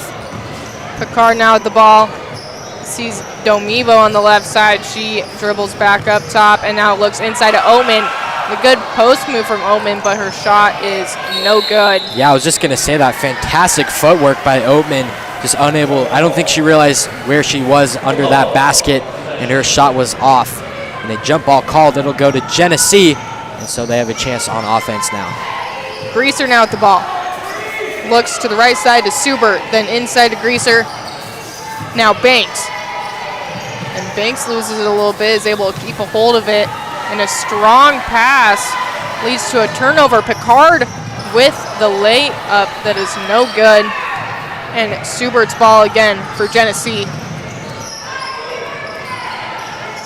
Barber now throws it up, and she gets fouled.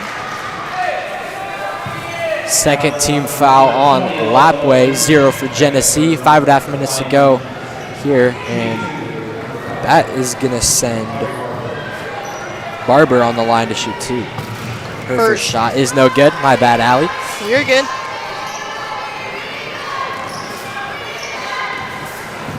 As you can see on that replay, definite foul there. And her second one's up. And it's good. Picard now with the ball. With a comfortable pace getting down the court. Really no rush for Lapwai here. Domivo now. Yeah, the clock is 100% Lapwai's friend here. Definitely want to take advantage of that 35-second shot clock. Domivo with the 2 points. Or, you know, maybe just score right away. I guess that works too. Either way, it helps Lapwai. Throughout the entire game, though, Lapwai has been really smart with their time management, even towards the beginning of the game, with them constantly shifting around the perimeter of the three-point line and sort of wasting that time so they can get an open shot. And we have that 2 points that are good from Banks, I believe. And Picard was tying her shoe, and number 20, Omen, was waiting for her to get her shoe tied.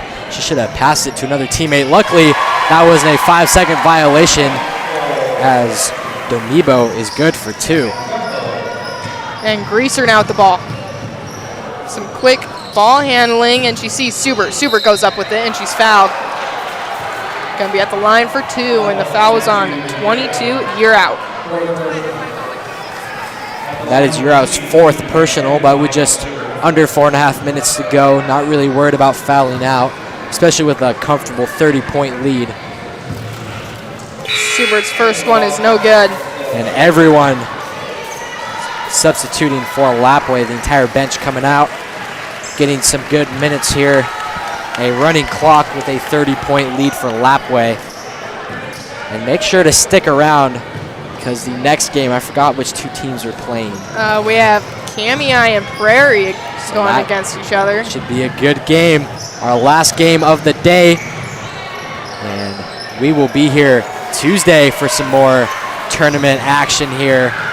You're out with a great offensive rebound from her last 3-point attempt. Looks inside, and Mitchell's shot is no good after being swatted.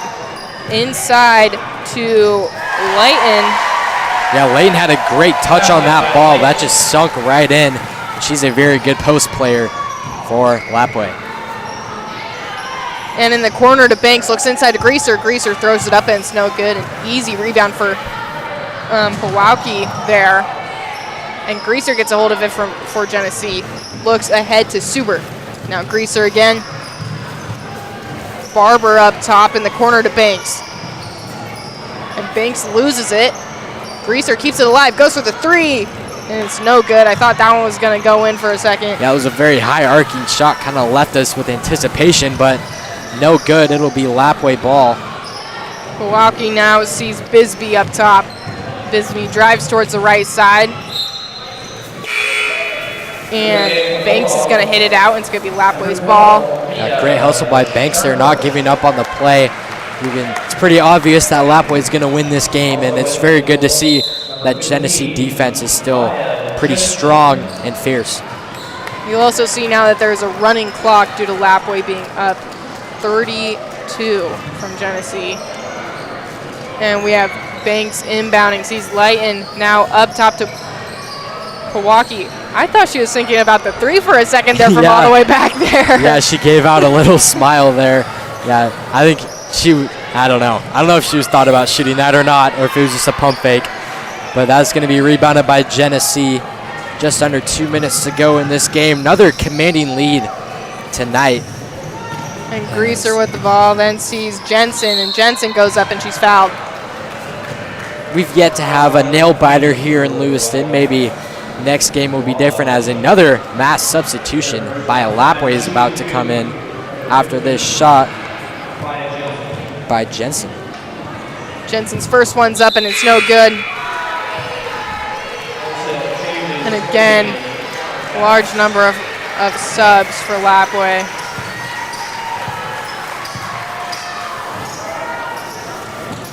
Maybe one more possession for each team, and that'll pretty much do it here. Jensen's second one is good. And Picard now with the ball for Lapwai. Lapwai still with some urgency. Quick shot up, and I guess they're not letting off that gas pedal. That's kind of what Lapwai does. They do not like to give up. And I think at this point, they're just here to have fun, throw up some points. Well, and get some momentum into the next game of the tournament. They definitely don't want to stop any momentum as Genesee gets a shot up of their own. And Lapwai gets a chance on offense once more. Omibo again looks up top to Oatman. Oatman goes in for the quick jump shot, and it's good. Shot clock's now off. Greaser with the ball. And she sees Skarnhorst.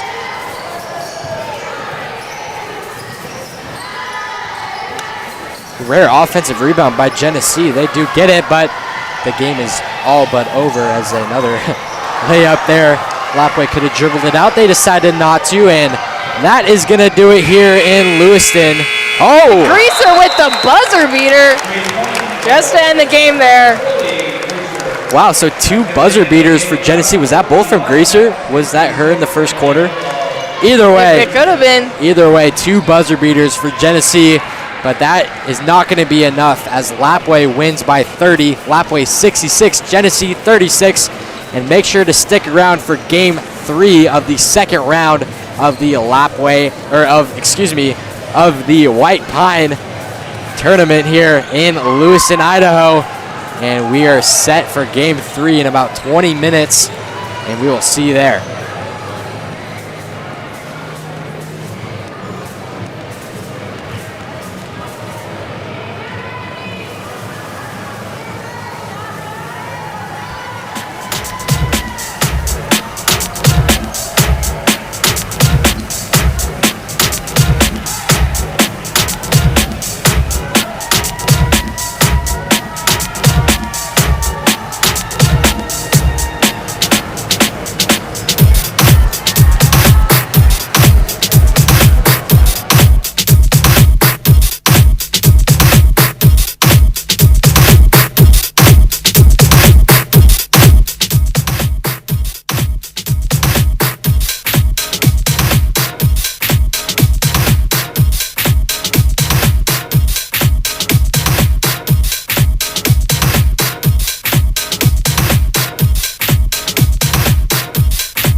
And we are back for Game 3, the final game today between Prairie and Kamiah.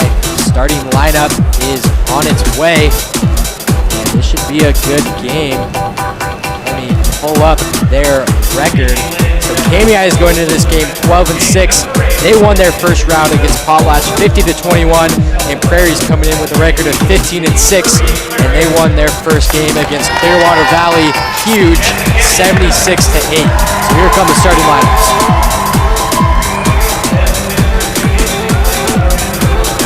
Not yet. There's a whole bunch of clapping. We thought there was the starting lineups, but no one's running out from the bench, but I'm sure it'll be here really soon. So Kamiah is ranked 3, and the Prairie Pirates are ranked 2, so very even teams. It should set to be a thriller here in Lewiston. Now here come the starting lineups.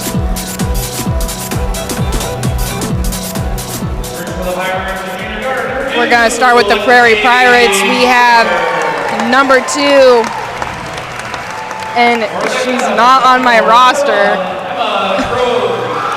So number 2 starting. Oh, no, my bad for the Prairie Pirates. Number 2, Lexi Schumacher, a junior. Then number 1 from the Kamiah Kubs, number 1, Emma Krogh, a sophomore. Then number 5 for the Pirates, Haley Hansen, a sophomore. Number 3 for the Cubs, Lainey Landmark, a senior. And then 24 for the Pirates, Allie Gase, a senior. And then number 14 for the Cubs, Mariah Porter, a senior. Then we have 33 for the Pirates, Sage Elvin, a sophomore. And then for the Cubs, number 20, Carly Skinner, a senior. And then ending off for the Pirates, number 34, Kylie Schumacher, a sophomore. And then the last one for the Cubs, number 34, Ashlyn Schoening, a junior. I don't know about you, Asher, but I'm ready for there to be a nail-biter in these set of games and not a complete blowout. Well, if the trend continues, it was a huge blowout the first game, and then kind of a less of a blowout the second game, so maybe this third game will be close. Like I said, it's a number 3 team against a number 2 team, so it is set to be a good game. We will see who comes out up top, and handshake between the two people doing the tip-off, and we are about set. And number 3 is going to be playing with a cast for Kamiah. We will see if that affects her gameplay. We have Roland and Schoening jumping for both teams, and looks like Prairie's going to get a hold of it. Elvin with the ball, and she makes the 2, or she does not make the 2, that's my bad. She misses the 2, and Kamiah gets the rebound. And we started off this game with the Euro step, so maybe we'll get some good action here. And Porter with the ball, then sees Krogh. Krogh with the shot, and it's no good. Nice rebound from Hansen. And then she sees Gase, and now Schumacher. Schumacher taking her time, setting off an offense for her team. Gase now with the ball all the way across to Raider. And the offensive rebound from the Pirates. And Hansen loses a little bit, but Schumacher, my bad, picks it up. And Schumacher with the 2 points. Yeah, that was a good long possession for Prairie there. Got it a lot of offensive boards and a good passes moving in and out, and that resulted in 2 points for Prairie. And now Skinner with the ball. Then looks for Krogh. Skinner again. Skinner with the 3. And it's no good. Elvin gets the rebound. And now Schumacher with the ball. Kamiah is kind of looking rushed on offense, kind of shooting the first shot there is available, and I'd like to see they move the ball more on offense. And a rebound from Schoening, and now Krogh with the ball. She looks ahead to Porter. Porter drives in, goes up with it. She's going to be fouled, but it's going to be on the ground. She will not be going to the line. Yeah, it looked like she lost her footing a little bit there. Kind of looked like a travel, but a foul called before that. Yeah, like you said, on the ground there. A little bit of contact you saw in that replay. And Landmark will be inbounding. Then she sees Krogh. And then now in the corner, Schroning, she goes in. And it goes in and out. No points for her. Strong with the basketball there. Almost attracted a foul, but that is going to allow Prairie to keep possession. And Schumacher now with the ball. And she sees Elvin. Elvin goes up with it for 2. Yeah, that was a good, strong, another offensive possession by Prairie. Able to move the ball there. You can tell that chemistry is there for Prairie. And Kamiah is still trying to get their footing on offense. Landmark has it now. And she hands it off to Krogh. Then in the corner to Schoening. And then to 14, Porter. Porter and her pass goes to no one, and it goes out of bounds. Yeah, miscommunication. She thought someone was going to cut for Kamiah, but yeah, like I said, miscommunication, throwing that ball away. And another Kamiah turnover. Here comes Prairie. Kamiah with the full court press here. And Schumacher with the ball, but there's going to be a jump ball. Prairie with a very good attempt at breaking Kamiah's press. And Schoening now with the ball. On the left side to Porter. Then to Krogh up top, my bag. Back to Porter. Landmark now. And then she sees Schoening. Up top to Porter. And then in the corner, trying to go for Landmark. Sort of surprised Landmark didn't try and save that from going out of bounds there, but I think the ref may have gone in her way a little bit. Yeah, she's unable to corral that basketball.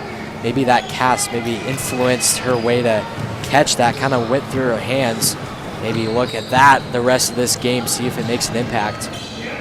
Gase now with the ball, looks ahead to Hansen. Hansen now with the ball. Then back to Gase, but she's going to travel.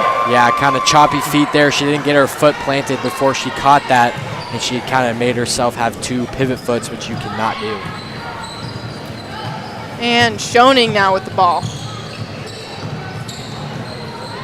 And she sees Porter on that left side, and Porter loses it a little bit.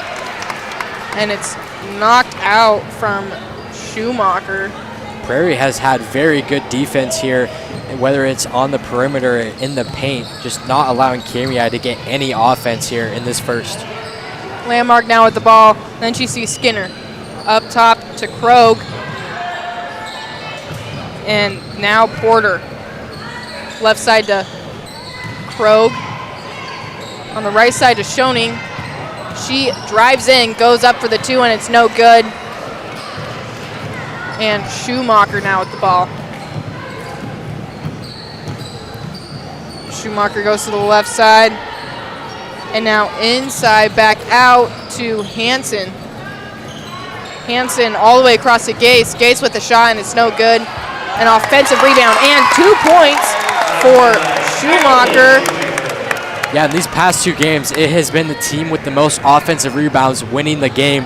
And if Prairie can keep on getting those second chance opportunities, they will pull away with this one. And number 20, Skinner with the 3-pointer. Nice solid shot by Skinner there. It is very valuable to have a good 3-point shooter on your team, especially in low-scoring games like this one, just 6-3 with just over 3 minutes to go in this first. And Landmark with the easy 2 for her. Great ball movement there for Kamiah, weaving around the traffic that was Prairie. Yeah, and just like that, it is a 1-point game. It kind of looked like Prairie was going to slowly but surely pull out in this game, but whistle call, it's going to be a double dribble on Schumacher. I think that 3-pointer from Skinner for Kamiah really flustered Prairie. They had a couple of turnovers, and then, of course, that unforced error with the double dribble. Landmark now with the ball. sees Porter. Porter drives in, passes it back out to Schoening, and now again Skinner with the three-pointer back-to-back. Skinner very solid so far in this first quarter, able to keep Prairie in this game, or excuse me, keep Kamiah in this game. They with a 2-point lead. And she has 6 of Kamiah's 8 points and a turnover for Prairie. So just like that, Kamiah has switched the momentum over to their side. And Schoening now with the ball, taking it down the court. And she sees Skinner. Skinner loses a little bit, but Krogh picks it up. Now to Porter. Then Landmark. Now Krogh on that right side looks back up to Schoening. Schoening with the long three, and it's no good. And Hansen gets the rebound. Then sees Schumacher. And we have a double team here for the press, but Schumacher sees Hansen. And now inside, and Schumacher shot is, or Elvin shot is no good, excuse me. And now Landmark going in hard for it, and she gets fouled on the way up.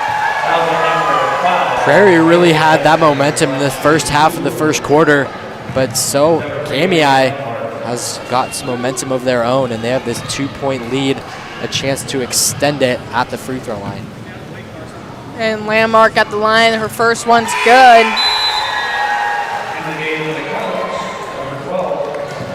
And we have some subs. Looks like Schoening's gonna take a seat for Kamiah, and not sure who came in. Maybe Hunt, number 12? Yep. I do think so, yeah. And Landmark's second one is good as well, 100% at the line for her. Schumacher inbounding it. And great defense from Kamiah here. Hansen now, then looks ahead to Elvin. Elvin goes up with it, and it's no good. Schumacher gets, or almost gets the rebound, but Prairie fans wanted a carry there, and I do agree with that. But it is going to stay Kamiah ball here on this offensive possession. Krogh driving in. Tries to pass it to Hunt, but the pass is a little inaccurate. I think her teammates were sort of expecting her to go up with that and not have a really strong pass back to the outside. Both teams kind of rushing things on offense. I'd like to, maybe they're running a play here. It kind of looks like it. Again, that rush could be from the pressure of this being a district game, or even with the huge crowd here. And a nice shot from number 2, Schumacher, for the Pirates. Landmark now with the ball. Great floater there, finding separation between the defenders and able to get a good-looking shot, good for 2. And Hunt with the ball. Then sees Krogh. Krogh goes for the long three. Almost banks in. We've seen a couple bank threes here in this tournament so far. There was a really impressive one during the Lapwai game where she was in the corner and she still got a bank shot. You don't see that one every day. And Hansen inbounding. See Schumacher. Back to Hansen on the right side. Then in the corner to Elvin. Inside to Schumacher. Hansen gets a hold of it and she goes for the three. It's no good. And a great offensive rebound from Schumacher. And another offensive rebound. Yeah, that was great ball movement by Prairie in that possession. And that led to a couple offensive boards. And now that's going to send Prairie on the line to shoot 2. Elvin's going to be at the line for Prairie.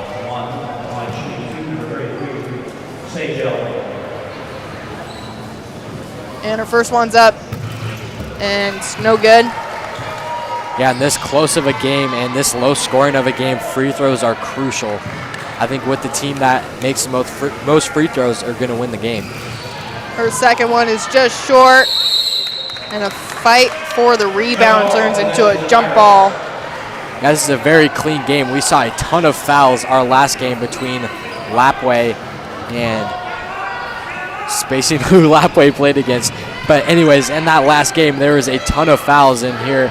Kind of a refreshing change as that buzzer beater is up and good for Prairie.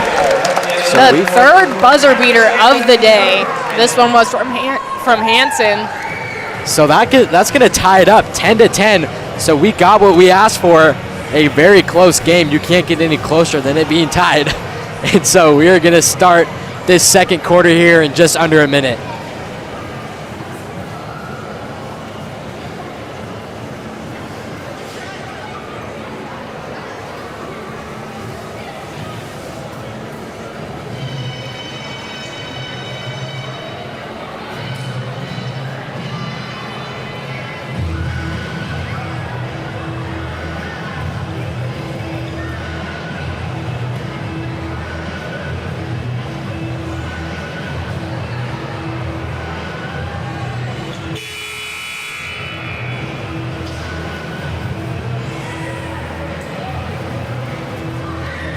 And so the warning buzzer sounded. Both teams are exiting out of their huddle from the end of the first quarter. Tied at 10-10. So far a close game here in Lewiston, Idaho, the last game of the day. But we have got more games for you throughout this week on the LHS Bengals YouTube channel. So if you haven't yet, please subscribe and hit that like button and support us through our live stream, especially this week. And that foul is going to be on 5 of Prairie, Haley Hanson. And it looks like she is down. Took a really hard hit going down. Looks like her face went right into one of the Prairie girls' legs. And Landmark is down. Yeah, she looks like she is in pain. And so both teams are going to go to their respective sides. And yeah, she hit that ground hard. Looks like she's going to get up. Definitely want to be really careful with head injuries in any sports. Concussions are a really serious thing. Yeah, it looks like she hit that right side of her face, maybe her right cheek there. Hopefully she will be okay. And we're going to continue play. 7:53 left to go in this second quarter. Kamiah is going to start with the ball out of bounds. Schoening inbounding. And she sees Hunt in the corner. Hunt drives back up top. Then sees Schoening. Schoening drives in for the 2, and it's good. Nice wraparound move by her. Kind of weaving through defenders and making a play for her own for that wide open right-handed lay-in. Schumacher now with the ball. Looks inside of Hanson. Then to Shears. And the ball's lost. It's going to be Prairie's ball. And we have some subs. Shears is going to take a seat, and Gase is going to come out onto the court.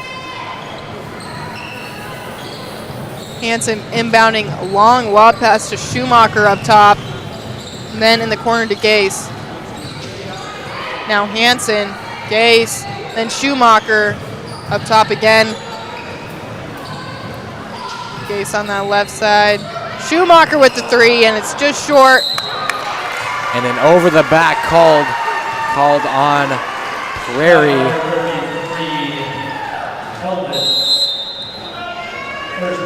A timeout called by Prairie. We're going to go ahead and take it with them.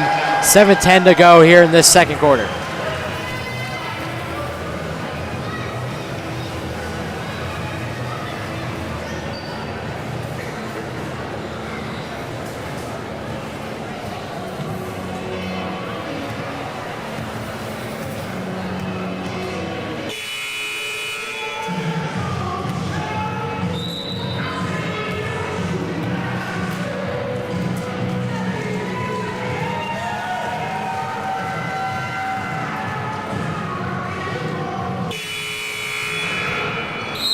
And so we are back. It's going to start with Kamiah ball. 7 minutes to go in this second quarter. Hunt taking the ball down the court.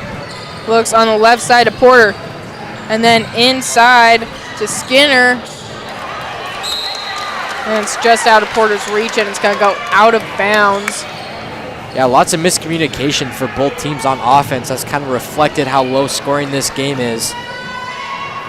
clean game, as we mentioned before. Only 2 team fouls for Prairie and none for Kamiah. Gase now with the ball, looks inside. It's almost tipped off by a Kamiah player. Hansen gets a hold of it. Then she goes in for the 2, and she gets fouled on the way. Gonna be at the line for 2. And the foul's on 20, Skinner. So you see a replay of that, driving in, getting fouled there. Great job by her by attracting that foul. Hansen's first one's up, and it's good. Cutting the lead to just 1. Let's see if she can tie it up from this free throw. Second one's now up, and it's good. So checking in is George. Excuse me, Landmark. is Landmark, thank you. And she had that injury. She kind of hit her face on that hardwood floor. Looks like she is okay. And some quick play. Krog with the shot, and it's just no good. Hansen now at the ball. Now Schumacher. And a little bit of a press, 2-man press now. Krog gets a hold of it. And a great pass. And Schoening with the shot, and the ball sinks in. She's going to be at the line for an attempt at another point on the board. Yeah, that was a great pass by her, giving up a good shot for a better shot. As you see right there, a 2-on-1 situation. She gravitated towards the woman with the ball, and then she dished it over to the open player. Great play there. Looks like Schoening is going to foul while trying to get her own rebound, but it's going to be her first personal. Hansen now at the ball. Looks ahead to Elvin, and Schumacher with the ball. Great defense from Kamiah here, really resulting in the Pirates panicking a little bit. Yeah, very swarming defense. Kind of reminds me of that Lapwai defense we saw on that last game. And very effective here, not allowing Prairie to score many points, and neither is Prairie's defense. Schumacher tries to go inside, but it's picked off by Porter. And it's going to be Kamiah's ball. Yeah, definitely a defense-heavy game so far. Very low-scoring game, almost halftime. Over 5 minutes to go here. Landmark now at the ball. All the way across to Hunt. Then Hunt on the right side to Schoening. Up top to Porter. Schoening back up top, left side to Hunt. Hunt goes in for it, and it's swatted by a Pirate, but Landmark now gets a hold of it. Schoening at top with the 3-point attempt, and it's no good. Schumacher gets the rebound for Prairie. She decides to drive in with it, sends the ball up, and it's no good. Landmark with a nice rebound. Kamiah does not have numbers. Okay, they're deciding to slow that ball down. Wise decision there. And Landmark now with the ball. See Schoening up top, then on the left side of Hunt. Hunt to Krog up top, right side to Schoening. Schoening drives in, goes up for 2, and it's swatted away by Elvin. Big rejection there, showing her physical presence as you see in this replay. Got all ball and kind of snagged that down. Great explosive defensive play by Prairie there. Krog now up top, looks to the right to Schoening. 3 seconds to go on that play clock. Need to get a shot up, and they do. Almost banked in, but ends up being short. So that shot clock violation is going to end up with Prairie having possession. Kamiah sticking with that full court press, a 2-3-1 press here from Kamiah. And Hansen with the ball, then sees Gase. Hansen now back up top, and they're able to break the press. Schumacher drives inside, and she travels. Man, that was great ball movement by Prairie. Unfortunate it led into a turnover. They had a good momentum going, good ball movement, able to break that press, as you said, but ended up in a turnover. That is definitely a situation where the press can be high risk, high reward. You can easily get a turnover to where you can have an open shot at the basket, but if the opposing team beats your press too easily, then you don't have numbers back to defend them. Well, especially if you're not willing to run as fast as you can and give it your all 24/7, then there's no need to run a press. So Kamiah will stick to it. They're going to change it to a 2-3 press. That back led back, so back to a 2-2-1. Hansen now with the ball. See Schumacher. It's almost picked off by Landmark. Hansen again. Then looks inside to Elvin, and Elvin goes up with it. Her shot's no good. Gets an offensive rebound, and her second shot's good for 2. Elvin, with between her presence on defense and offense, really taking over this game for Prairie. And Porter on the left side decides to drive in. Then goes for the quick jump shot, and it's good. Nothing but net there. Both teams finding their stride on offense after a pretty long drought on offense for both teams. Hansen now then looks to Gase.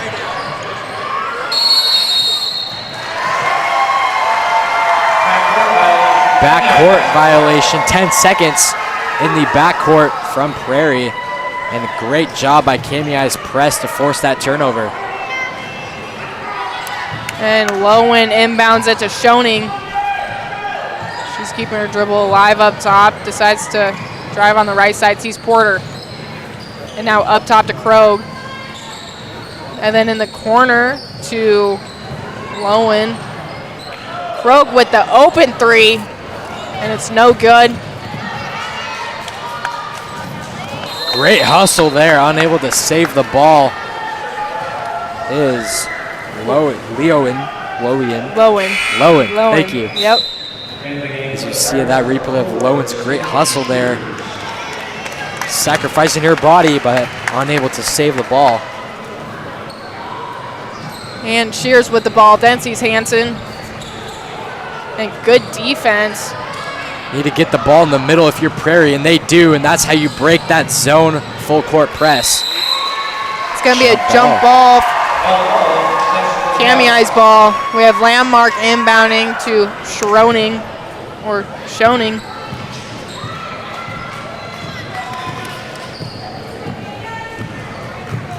And Schoening drives to the left side, sees Lowen.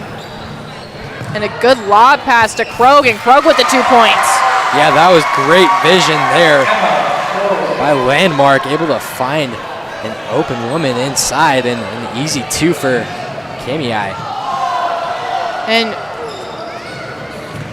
now Elvin on the inside, almost gets knocked away. Schumacher gets a hold of it. And there's going to be a foul on the ground. She'll not be going to the line on 34, I believe. 34, Schoening. Her second personal. We have Hansen inbounding. Sees Shears. Porter almost knocks it away while Hansen tries to save it. Looks like it goes out of bounds, and it's going to be Kamiah's ball. Yeah, that was a great job by Porter. Her defensive presence really caused that turnover, caused her to get off balance and go out of bounds. We have Schoening inbounding, or excuse me, Lowen, and now Landmark with the ball. And Landmark sees Porter on the left side. Porter drives in, then goes for a pass for Landmark, but it doesn't hit her target. It's going to be out of bounds, Prairie's ball. We have Schumacher inbounding. She sees Gase. Now Hansen. Really crucial they get past the timeline, and they're able to. Yeah, this Kamiah press is a big factor in this game.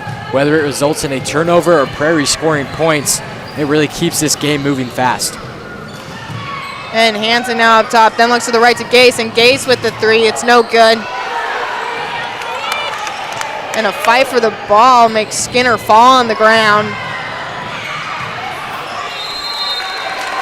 And good effort from Hansen to try and keep the ball out or inbounds.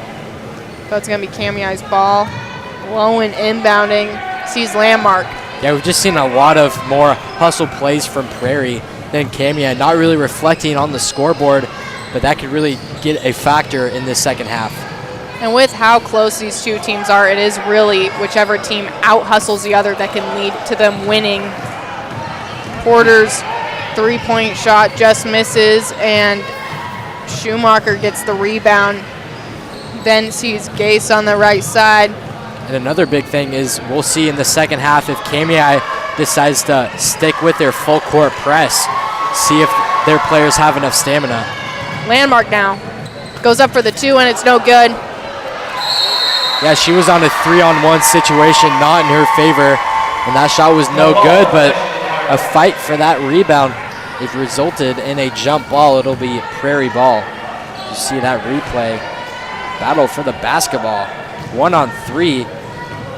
We no longer see the press from Kamiah, and with that press being so powerful, we still didn't see them capitalize point-wise since the game is still really close with Kamiah only ahead by 4. See if Prairie decides to get a last-second bucket, and they lose possession. It'll be Kamiah ball. So Kamiah has 12.1 seconds to get it down the court and get a shot off. Plenty of time. Maybe a chance for the 4th buzzer beater of today. We will see. Landmark now at the ball. Sees Krogh with the shot, and she still had plenty of time on the clock. She definitely could have gone closer and maybe gone a better play out of that one. But yeah, she still had 7 seconds left on that shot clock. Kind of an interesting decision there. And a jump ball call with 0.2 seconds left, so just an inbounds, and then we will be sent to halftime. Oh, maybe got a shot off. No. Nope.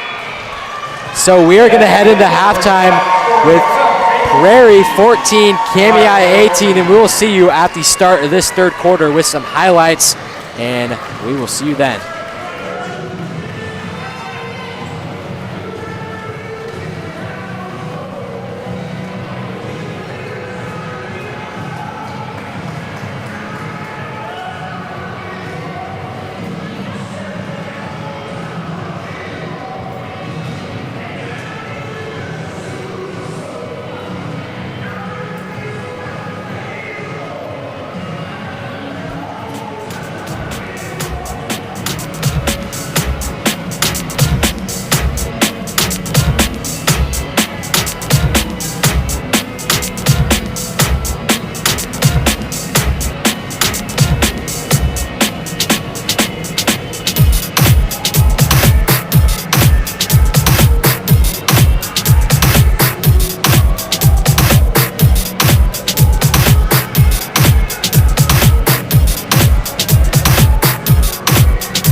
Physical Therapy. We are a locally owned and operated clinic. We support our valley through volunteer work and sponsorship of events and charities. We have multiple orthopedic board certified and the only sport board certified and vestibular certified therapists in the valley. Our therapist mission is to support, protect, and enhance those here in the Lewis-Clark Valley. We work to create, promote, and sustain the highest quality physical therapy services in the valley. Sport physical therapy for work, for sport, for life. And after that word from Sport Physical Therapy, we are about set to go here in this third quarter, the final half of the games tonight. And both teams coming out of their respected sides. It's going to start with Prairie having that ball on offense, down by 4. Very close game here in Lewiston. We're going to have Gase rebounding to what looks like maybe Schumacher. And Schumacher now with the ball. Looks on the left side of Hansen. Hansen with the 3. And it misses everything. It's going to go out of bounds. Landmark now inbounding for Kamiah. Schoening now. And Schoening looks to the right side of Porter. Porter drives up top. Now Landmark. And then Skinner. Schoening on that left corner. Landmark now on the right. Skinner. Porter up top. Inside to Krogh. Krogh with the shot, and it's good for 2. Just falling in there. So Prairie's going to start. No, excuse me. Kamiah is going to keep on that pressure in the front court, and Prairie able to break it. Drives in. That shot is long, but an offensive rebound after a good box out from Kamiah. I feel like a halftime talk for Prairie could have been that press break, and it was pretty successful. Yeah, they had about a 75% success rate, I would say. Not a ton of turnovers caused from that press, but definitely a speed-up factor for this Prairie team. I would say they did get pretty lucky, though, with 20, as you said, about 25% of the press resulting in turnovers. Kamiah didn't really capitalize on the turnover and increase their lead by a lot. And having that press really breaks down that defense, and it really tires them out. And so when you don't have that good of success rate, maybe back off that press. But it looks like Kamiah is able to keep up on that gas pedal, and their stamina is pretty high. Fight for the ball there, no jump ball called. People diving on the floor, and a very wise timeout call by the head coach of Prairie. And it'll be a half timeout, as you saw a good set of hustle plays. Good timeout called. Half timeout. We're going to go ahead and take it with them.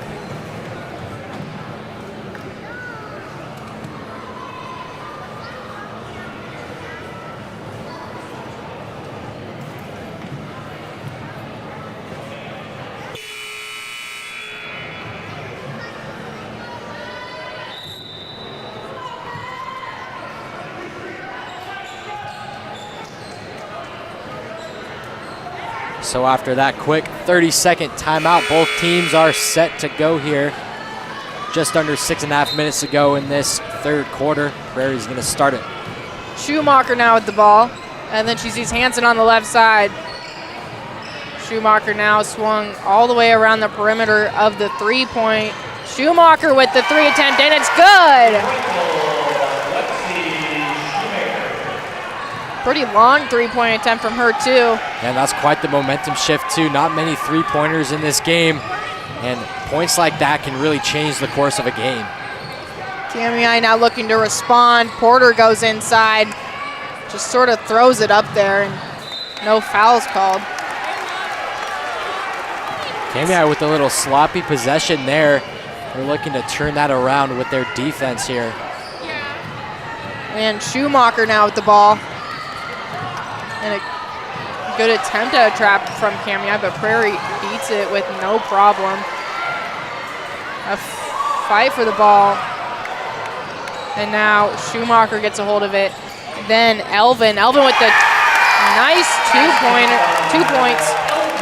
Elvin is just a very solid player. She's able to get that block on defense, good points on offense, and she's able to get quite a bit of offensive rebounds for this team as a ball is tipped out of bounds.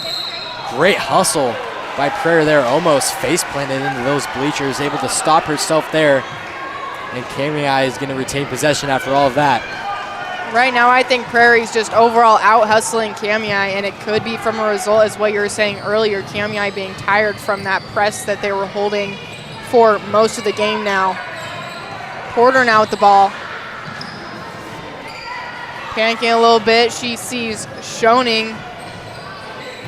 And good defense from Prairie, not really letting Kamiah going inside.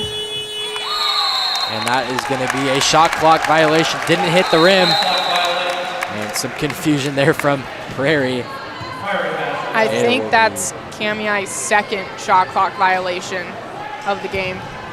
Yeah, part of it, as we mentioned time and time again, is that spatial awareness and that basketball knowledge. Such a key factor if you want to play basketball at the next level. And a travel is going to be called on Prairie, number 2, Lexi Schumacher. Prairie overall having good defense though, especially with that last play, not letting Kamiah get inside towards the post to make a easy 2 points. Porter now with the ball. Yeah, Prairie is not a super flashy defense. They're not pressing. They're not committing to a bunch of turnovers as number 33, Sage Elvin of the Pirates, making a play on defense once again. Yeah, as I mentioned before, they're not a great perimeter defense, but once that ball gets inside, good luck trying to shoot it over these Prairie guards. And a nice pass to Porter up top. She decides to drive in, gets trapped by 2 Prairie girls. And a pass to Skinner. It looks like her shot's off. Landmark gets the rebound. Now Krogh, and Krogh goes up with it. Also no good. And a rebound for Prairie. Schumacher taking it down the court. And her two's good. Prairie taking the lead there with that bucket. Kamiah really losing it on offense and giving up quite a bit of points on defense. Porter now again, and then in the corner, Schoening. And then Landmark now. Skinner, and then Porter. Porter drives in and again is trapped by 2 Prairie girls, and it leads to her traveling. Yeah, she kind of just tripped up on her feet there, and definitely the presence of that Prairie defense causing that travel. As you see, she tried to fit her way in between 2 Prairie defenders. She loses footing in the travel. Schumacher now with the ball. Goes to the quick jump shot, and it's no good. That is a textbook press break there, finding it in the middle and easily breaking that Kamiah press. Landmark now. Quick lob pass to Krogh. And then she tries passing it to Landmark, but passes it right to Hansen for Prairie. Great job by slowing down that offense. Realized she didn't have any numbers, and she is met by 2 Kamiah defenders, and that'll be a jump ball, and it'll go Kamiah way. Pretty aggressive jump ball there, and there's going to be a timeout. Yeah, Kamiah calling a timeout. It'll be a full timeout. We're going to take it with them.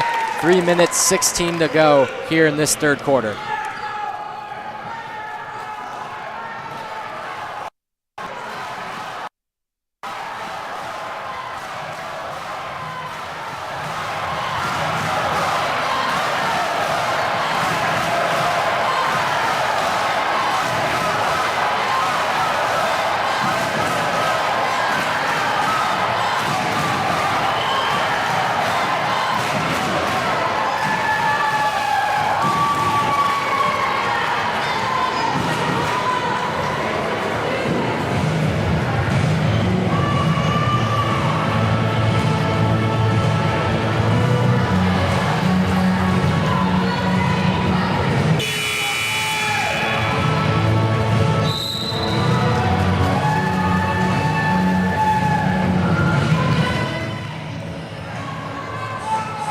And so after that Prairie timeout, we are set to go with Prairie starting with the ball on offense. 3 minutes, 16 to go here in this third quarter. And it's going to be Schoening with the ball. And a quick screen from Landmark. Schoening keeps her dribble alive, sees Porter on that right side. Porter drives in. she has not had much luck driving in tonight because Prairie collapses onto her as soon as she gets inside the paint. And whatever that halftime speech was for Prairie, it definitely worked. They're really turning it up in the first half, looking like a whole different team. Elvin now with the ball, looks to the right side of Hansen. Back to Elvin, then inside, and Landmark gets a hold of it. Schoening now, taking the ball down the court. And we do apologize. I think the main camera is not working as a steal gets stripped away for Kamiah. And we're trying to get that main camera working. And a hard foul there. And still good defense by Prairie though, but a foul is going to be called on Prairie, number 2, Lexi Schumacher. That's her second personal. Porter's on the line for the first time tonight. As Asher was saying earlier in the game, this has not been a very foul-heavy game. Pretty clean. Hunt's now going to come in for Kamiah, and Schoening's going to take a seat.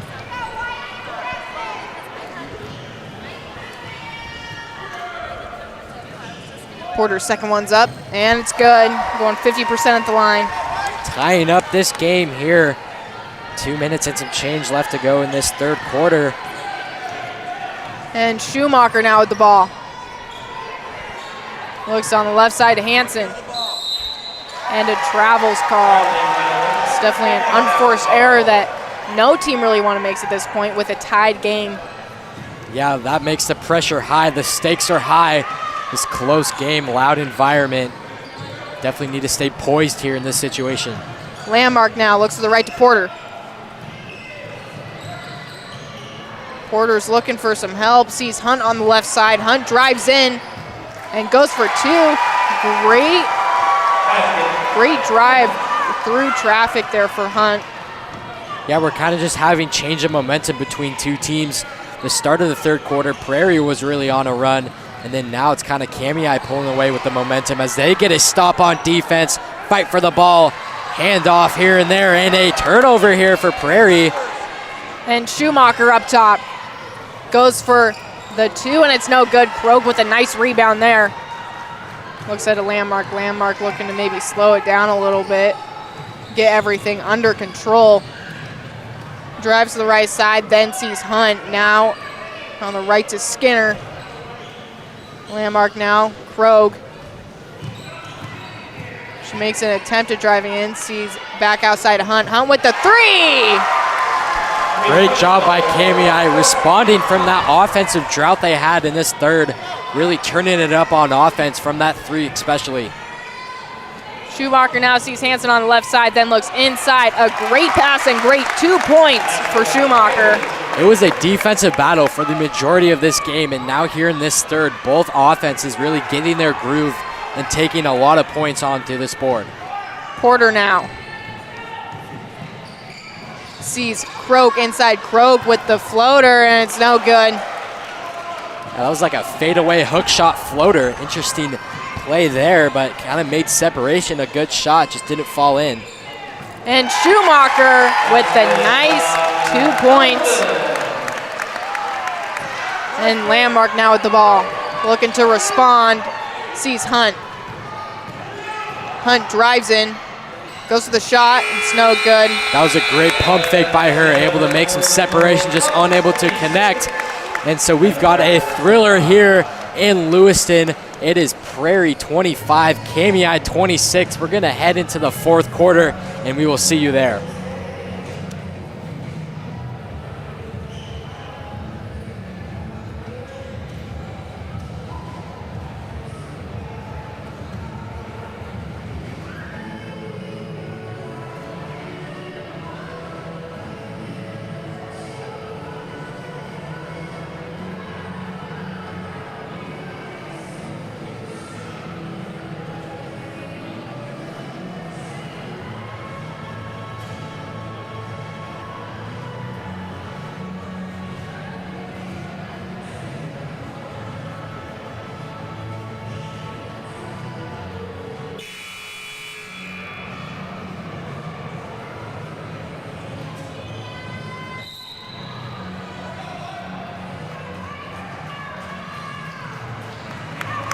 And so at the end of the third quarter, that's going to lead us into this fourth. Again, Prairie 25, Kamiah 26. It'll be Pirate basketball here. Well, we were hoping for a nail biter, and I think we're going to get one. Kamiah is in the 2-3 zone here to start this fourth quarter. Hansen on the left side looks inside. Now Schumacher. Now in the corner. Schumacher now back up top. Looking around, maybe trying to set up an offense. Looks inside to Elvin. Elvin with the shot, it's no good. And the offensive rebound and the 2 points for Shears. Prairie really getting it together on offense. Elvin, a key part to that offense. Getting those rebounds, getting those good shot opportunities. And Lowen now with the ball. Then now Landmark with the shot. And it's good. It's only going to be 2, though. She was a little ahead of the 3-point line there. Yeah, that's one of the worst shots you can take in basketball, but that did go in. So 2 points is 2 points.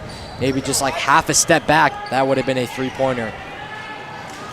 And inside to Schumacher. She gets fouled on the way up. She's going to be at the line for 2. And it looks like Krogh fouled her. These are big free throws for Prairie here. Actually, all free throws in the rest of this game are monumental. And Schumacher's first one's up, and it's good. Ties the game at 28.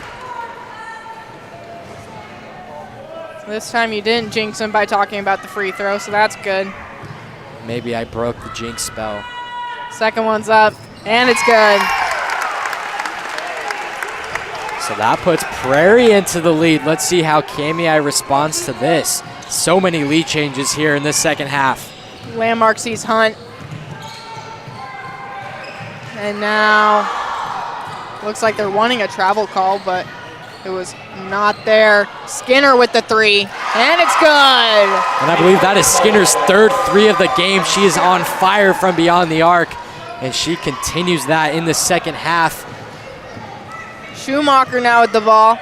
Looks to the right to Shears, then Elvin, Schumacher again, then the left side to Hansen. She's looking inside to Schumacher, but it doesn't happen.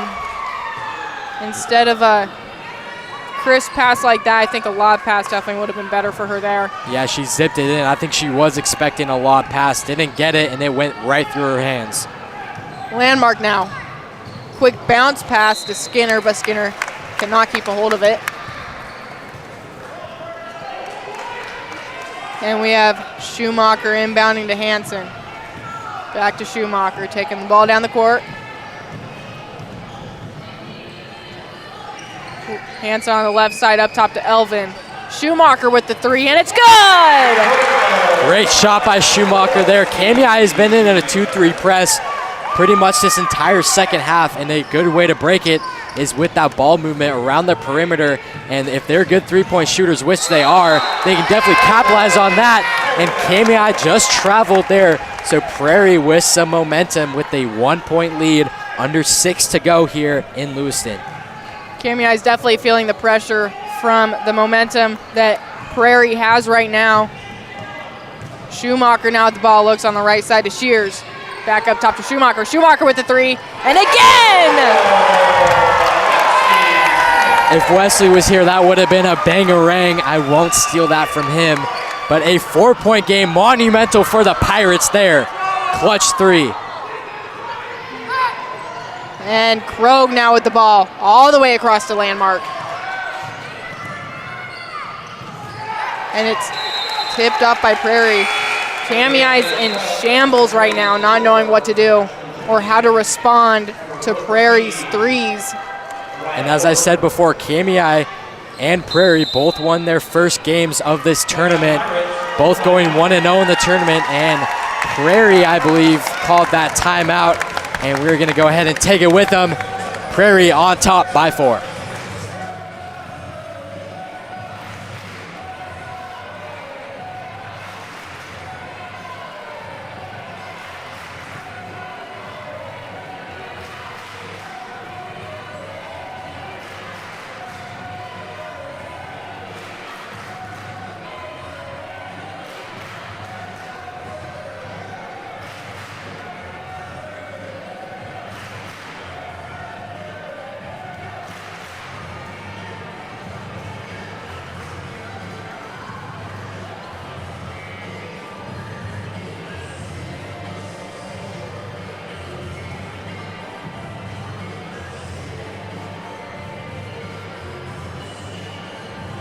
And we've got a nail biter here between Prairie and Kamiah. A big shout out to all 62 of you watching live here on the LHS Bengal YouTube channel.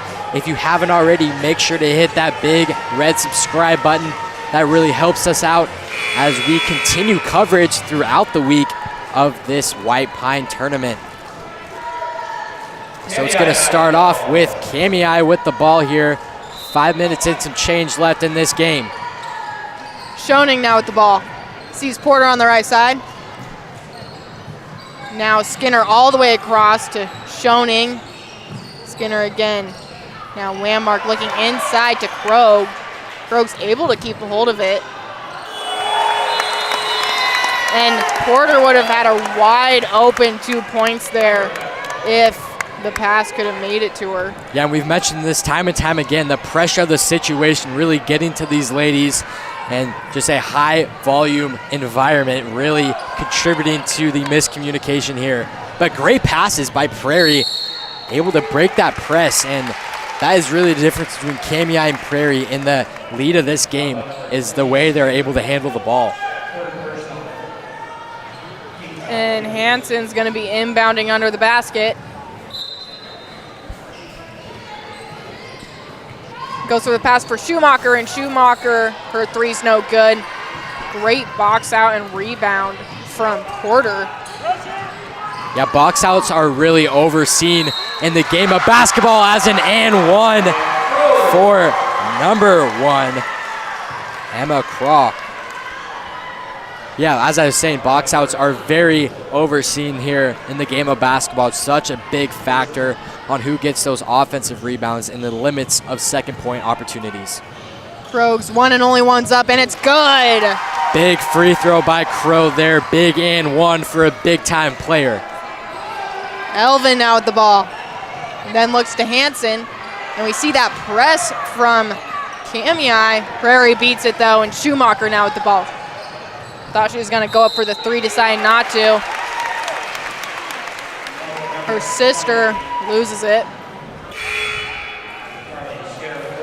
And that is Skinner's 4th personal foul, so she's gonna go and take a seat with just under 4.5 minutes to go. Kamiah sticking with that 2-3 press. Could be pretty detrimental for Kamiah for Skinner sitting on that bench. She made some big threes throughout this game. Hansen now with the three, and it's no good. Offensive rebound from Schumacher. Krogh gets a hold of it though. Looks ahead to Landmark. Landmark goes up for 2, and it's no good. Rebound from Prairie. She didn't have numbers there. I know it's an exciting game, but Kamiah really needs to take a step back and slow down on offense, and so does Prairie there. But it doesn't matter because that lay-in is up and good for 2, extending that Prairie lead to 3. Landmark now with the ball. Looking to respond. And Elvin gets a hold of it. Goes up for 2, and she's swatted away from Hunt. Big time block by Hunt there. It was a one-on-one situation. Normally the offense wins those, but not this time. And a timeout called by Kamiah. We're gonna go ahead and take it with them. 37-34, Prairie.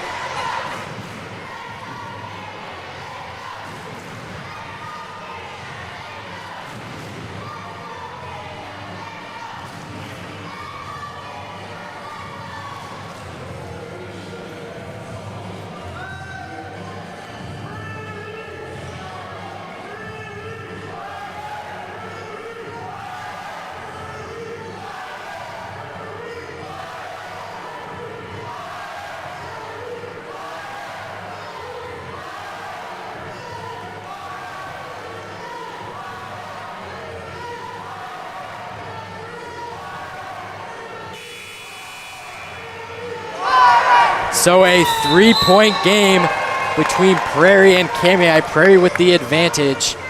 After this Kamiah timeout, really trying to get momentum here, get some points on the board, get some stops on defense. All of that needs to happen if the Kamiah Cubs want to win. And it's going to start with Prairie. Hansen now inbounding. And Picked off by Kamiah. Landmark gets a hold of it. And she's good for 2. Cuts the lead to just 1. Let's see if Prairie can respond to Kamiah's points. And the press is successful for Kamiah. Porter gets a hold of it. She tries going to Krogh, but looks like Shears intercepts it.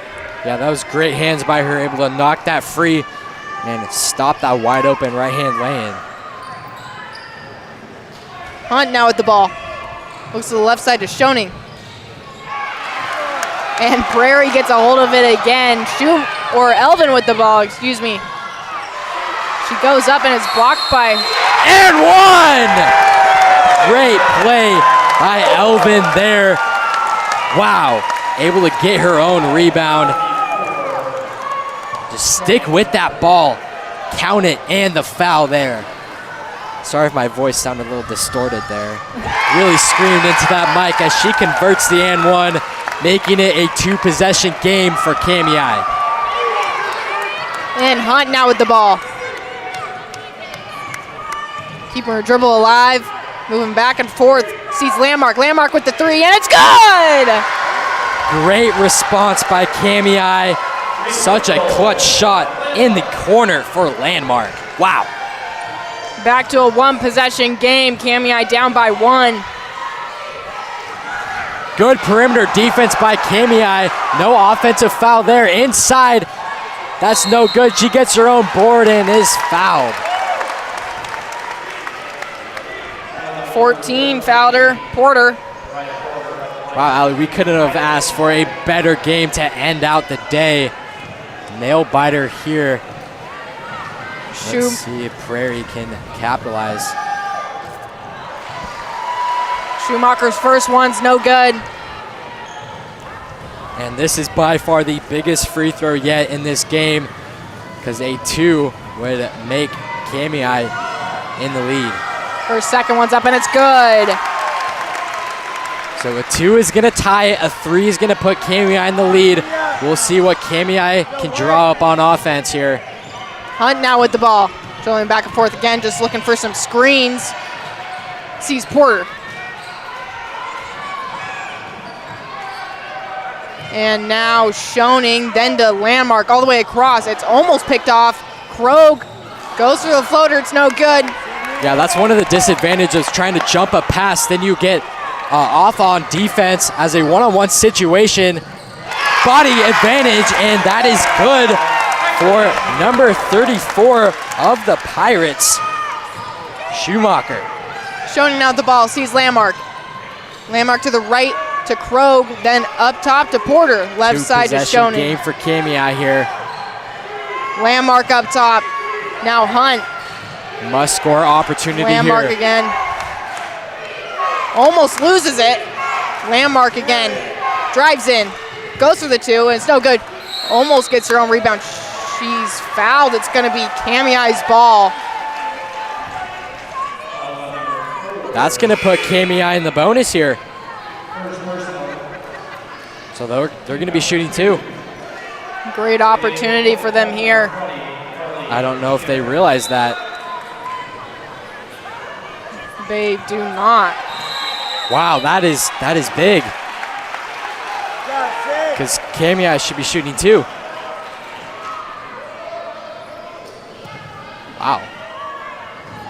I'm surprised the crowd doesn't notice either at this point. I mean, that was a foul, right?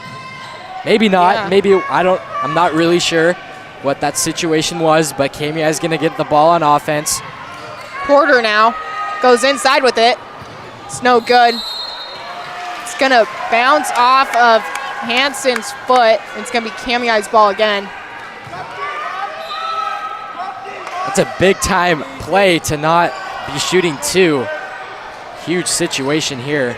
Stakes are high, and Prairie gets the ball. Schumacher now with it. Taking it down the court. Prairie can take their time a little bit. They're in the lead. Schumacher now. Good screen.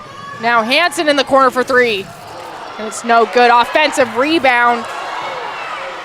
Craig gets it. It's It's going to be a foul. And they definitely... So maybe they have the fouls flip-flopped. Not really quite sure here. Krogh now. Then Skinner in the corner, no good. Hansen gets a hold of it. Schumacher now. Able to weave through defenders. Great job by her. Hansen, and a timeout's called from Prairie. 28 seconds left, a 2-possession game. Things are looking good for Prairie. Kamiah has done a great job of sticking with it and not going away. We're gonna see what both teams can do here with the last 28 seconds left.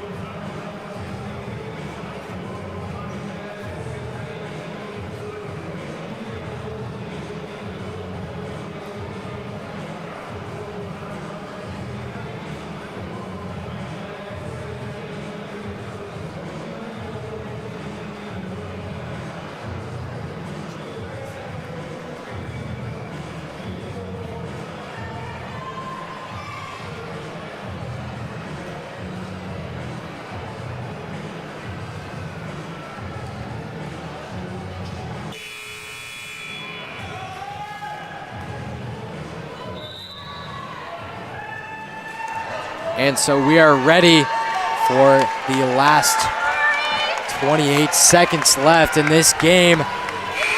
Nail biter all game between Prairie and Kamiah. Never more than a 10-point lead for either team. And Prairie's gonna start with it.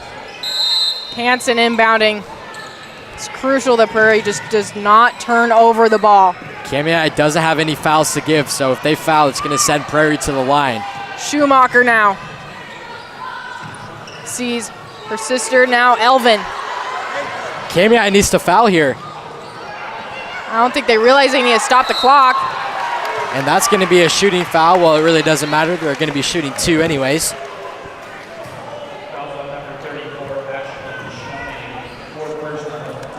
See that replay there, good hard foul on Kamiah. 11 seconds left, 2 possessions. I would like to see Kamiah fouling a lot earlier than what they did to stop that clock. Schumacher's first one's up and it's no good.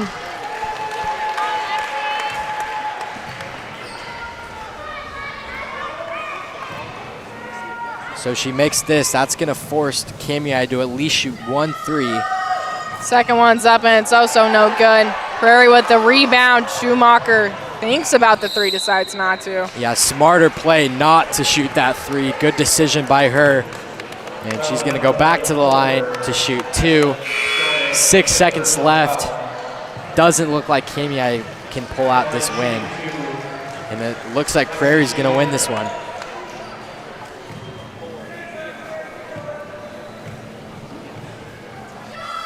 And Schumacher's first one's up and it's good. She makes this one, that's a 3-possession game and essentially putting the game over.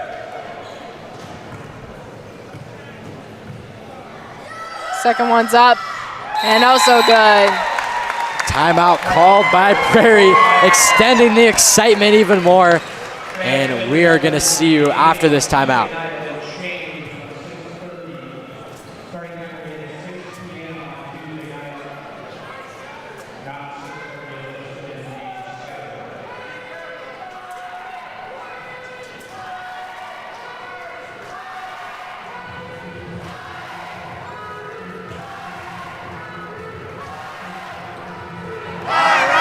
And welcome back. As we mentioned before, there will be games, the White Pine games on Tuesday night and also Thursday night. I believe that is the championship. I could be wrong, don't quote me on that.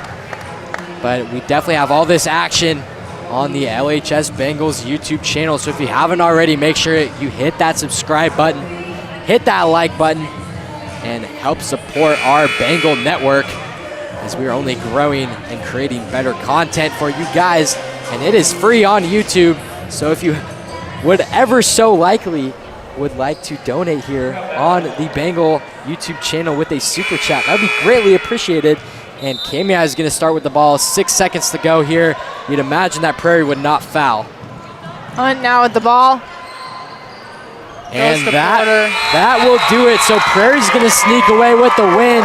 That is going to be it for us tonight. Prairie 45, Kamiah 39. Very close game. Couldn't have asked for a better one. Not so great of an outcome for Kamiah, but Prairie able to sneak past them. They continue on the bracket for this tournament. And so that is all for us. I'm Asher Fife. I'm Allie Olson. And we hope you have a great rest of your night and a good weekend. And we will see you all on Tuesday.